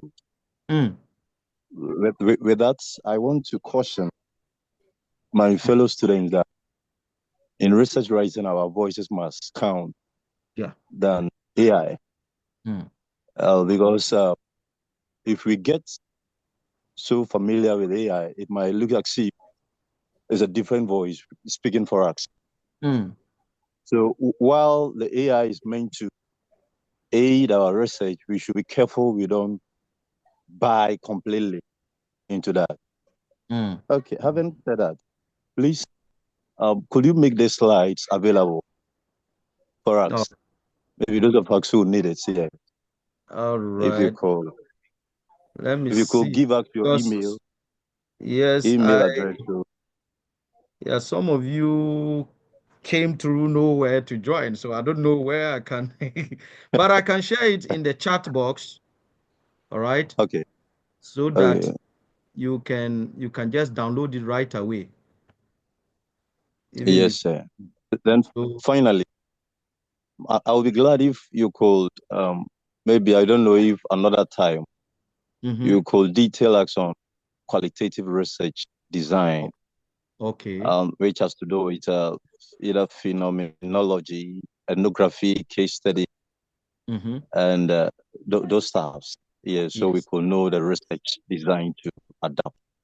That's great. So I think the next time we can organize something on that. My doors are always open. If you are an organization and you need me to help you with some of these things, I can be of help. All right. This one is organized by the Pentecost students and associates in my university. So we can do something. I've just shared the slides. So to everyone, and I think I've sent one to you personally. So you can just download it. All of you who are there, just go to the chat box. You will see the Scholars Guide, the PPT. You just download 6.43 megabytes. Then you can use it. Yeah. So what you said first is very important. Let's minimize the use of the AI. Your voice must come out. We must see that you are expressing yourself. All right. It shouldn't be that you are just using it. If you use AI to do your research, me, I'll catch you. Some of my students who were writing their project works, I just saw this is AI. It's AI. They wanted to deny. I kept them on their feet and they were able to, they confessed. They ended up saying, yes, it's AI because I know your language. I know what you can write.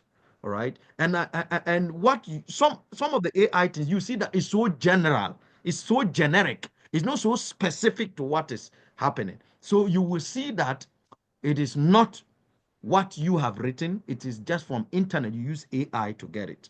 So that is a very good observation. Let's know how we use the AI ethically. All right. Yes. Yes. So any other question? Are there hands?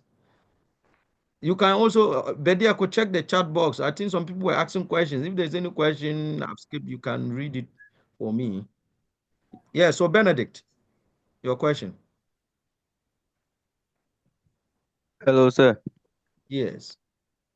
Okay, first of all, I'd like to thank you for spending this time with us. Doc, please, I wanted you to give me, let me say, one or two more examples on the topics. You said you must not choose, let me say, a broad topic which will make your work so difficult. So aside the example you gave, can you give some more examples so that I can see whether this topic maybe is a little broad or specific? I wanted to like get the clarity on that side very well.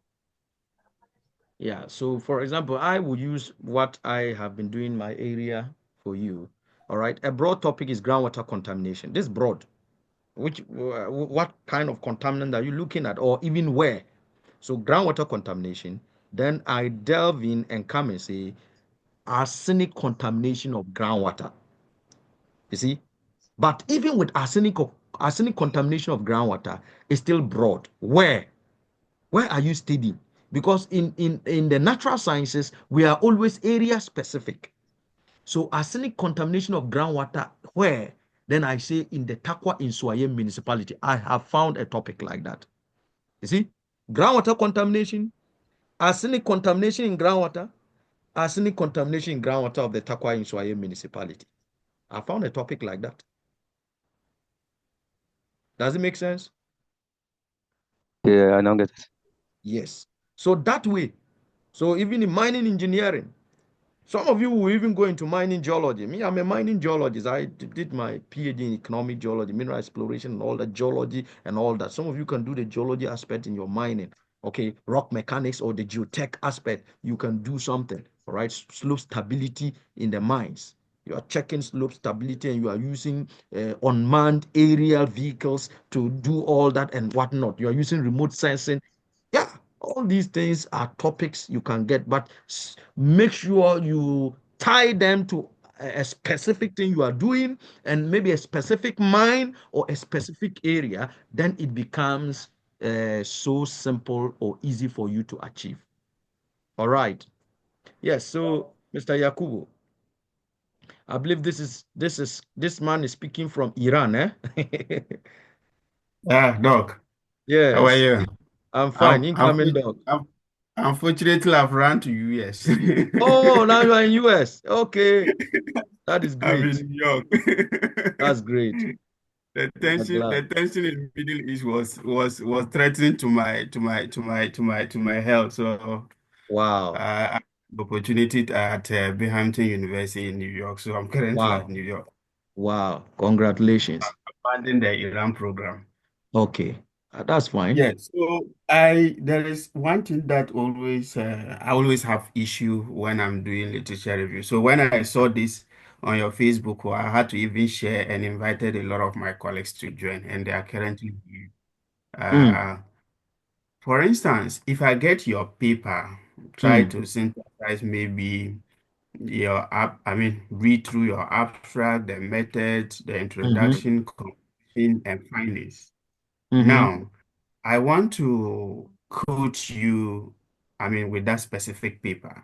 Do Mm-hmm. I use the findings, the key findings, or I use the recommendations to reference your paper? All right. That's a very good question.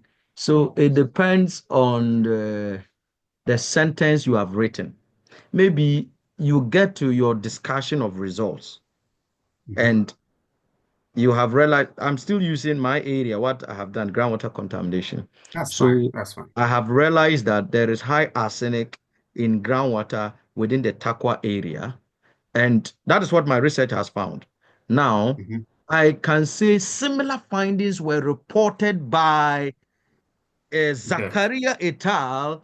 In the Yellowknife River area in the US, which has similar lithology or similar geology with the Takwa area.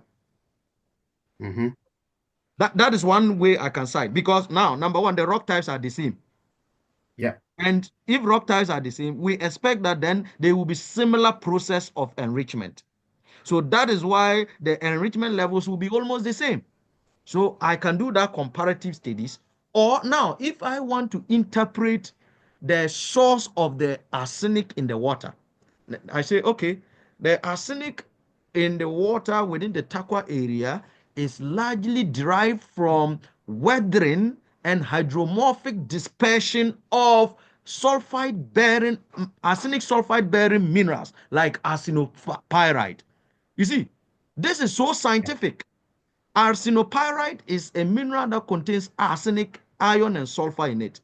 So when as it weathers, the arsenic will be released into the water. So someone may have said before in his paper that when arsenopyrite weathers, it can release arsenic into water. So that's why I can cite you, Zakaria, for my work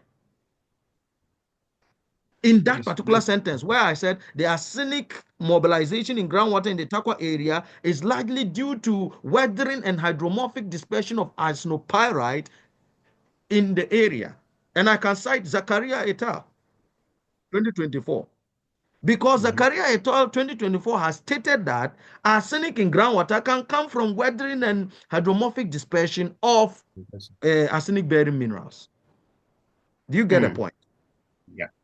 Yes. So that way you can cite the person. Or now, in the introduction, you are listing studies in several parts of the world that have done similar work you are doing. I don't know whether you've read a paper and you've seen they are listing countries and in parentheses citations. Yes, All right. yes, I do Let's say from most of them. global arsenic concentration, contamination in groundwater have been studied by several researchers in Nigeria, into brackets, Ebue et al. 2024. In Iran, Zakaria et al. 2024. You see that thing. And Yeah. just because of your title, you have studied arsenic contamination in Iran. I will just cite you. This one, I've not even gone into detail. It's just the title I used. Yeah. Yeah. But you can also go into detail and look at what the person said. If some of the person's assertions allude with what you are saying, your interpretations, you cite the person for those scientific interpretations or comparison of your data with that person's data. If you had similar sample size or similar terrain, similar environment, similar geology, you can do comparison. Or in the same continent, you can do comparison. The same country, you can do comparison. I hope you get it. This is awesome. All right. I'm currently doing a systematic review, and I've been reading this for the whole 3 days. And when I saw the Facebook message, I said, "This is good for me to join and get this done, and then I move on." Wow, that's great. We Thank you thank so God. much. Yeah, Yeah. you're welcome. So any other question? If there is no hand up, I think we can end. Or if there's no question in the chat box, I've already shared the slides. So that one, if you ask again, I've already shared it. You can download.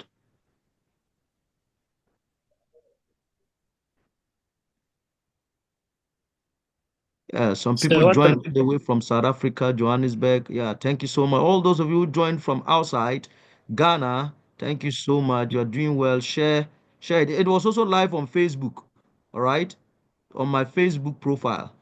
If you just go there, I it's thought there. I saw it on Facebook and I Yes, followed on Facebook, so I yeah, I've just seen joined. Meshach. You've even shared it here. Thank you so much. All right. Sir, please, what about the recording? Yes, the recording too. I will send it to Bediako. Those of you who are in UMAT, Bediako, the organizers will have it. I will also share it on YouTube. I have my personal YouTube channel, so I'll put it there and I will share it on Facebook. Those of you who follow me on Facebook, if you don't follow me, this opportunity to follow me so that I'll get a lot of followers. So you get it to download. But I have a lot of friends. I cannot even accept friend requests again. You can just follow. I have more than 5,000. All right. Okay, So so Doc, permission to fall out. I have to go and grab some no breakfast. problem. You can fall out. Thank you so Yeah. much. Thanks I for the think, question. like you said, your Facebook, why don't you also think about creating a page in addition Okay. to your Facebook handle? That could be another way to get Yes. more followers. I think going forward, this is a very good opinion. Going forward, I will have to do that. Yeah. I will Thank have you my so much. personal channel that I will be handling. So Okay. I'll get in touch with some of my students who are IT guys to help me. That's okay. All right. I'll keep in touch later. Okay. All the best. Yeah. Thank you So so much. any other question?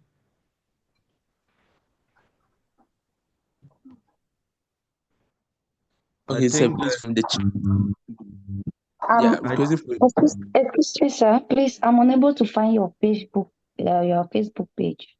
but if you check, Meshach has shared it. Anyway, Yeah, he shared it, but I opened it. It took me to somewhere else. it took you to somewhere else. Yes. What a wow. So let me see if I can share it in the chat box so Okay, that that you would be can. lovely. I've copied the link and then I'm bringing it to chat box and then I'll put it there. Okay, so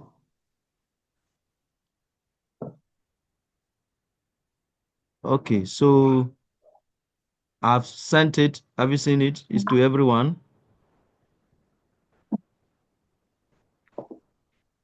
What is heck? Yeah. So if you just click on it, you go straight to the video. All right. So, ladies and gentlemen, I think we are done. Osei and Co, you can take over. It's showing. I click on it to take me directly to the video. It's showing me that I cannot. What is it saying? All right, then fine. Cannot play video. My Facebook name is just my name, Emmanuel Danuba Sunkari. I'm typing it there. If you just check on Facebook, this is it. Yes. I'll type your name there. I'm fine. All That right. would be nice. Okay. So I will share the full video also there again. When it is done, Okay. I'll put it there. You can download it. All right. All right. So, Osei, you guys can take over. I think there's something on your program that you want to do.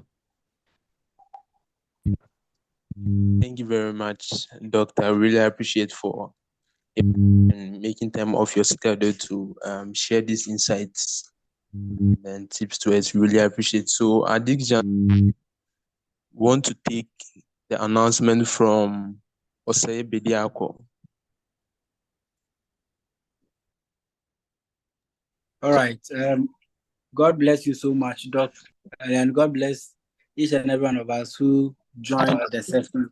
I think it has been a very wonderful session, a very blessing one as well. And I think a lot of people joined in from different locations. We really much appreciate your efforts and then your time to join. Okay, so the announcement there is that the only announcements there is when the video is ready and everything, it will be shared.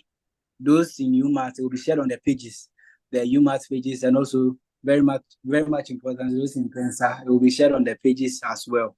So those who are not on any of the pages and who are joining in from different places to, I think as Doc has posted the link or his Facebook account, you can follow up to get the video.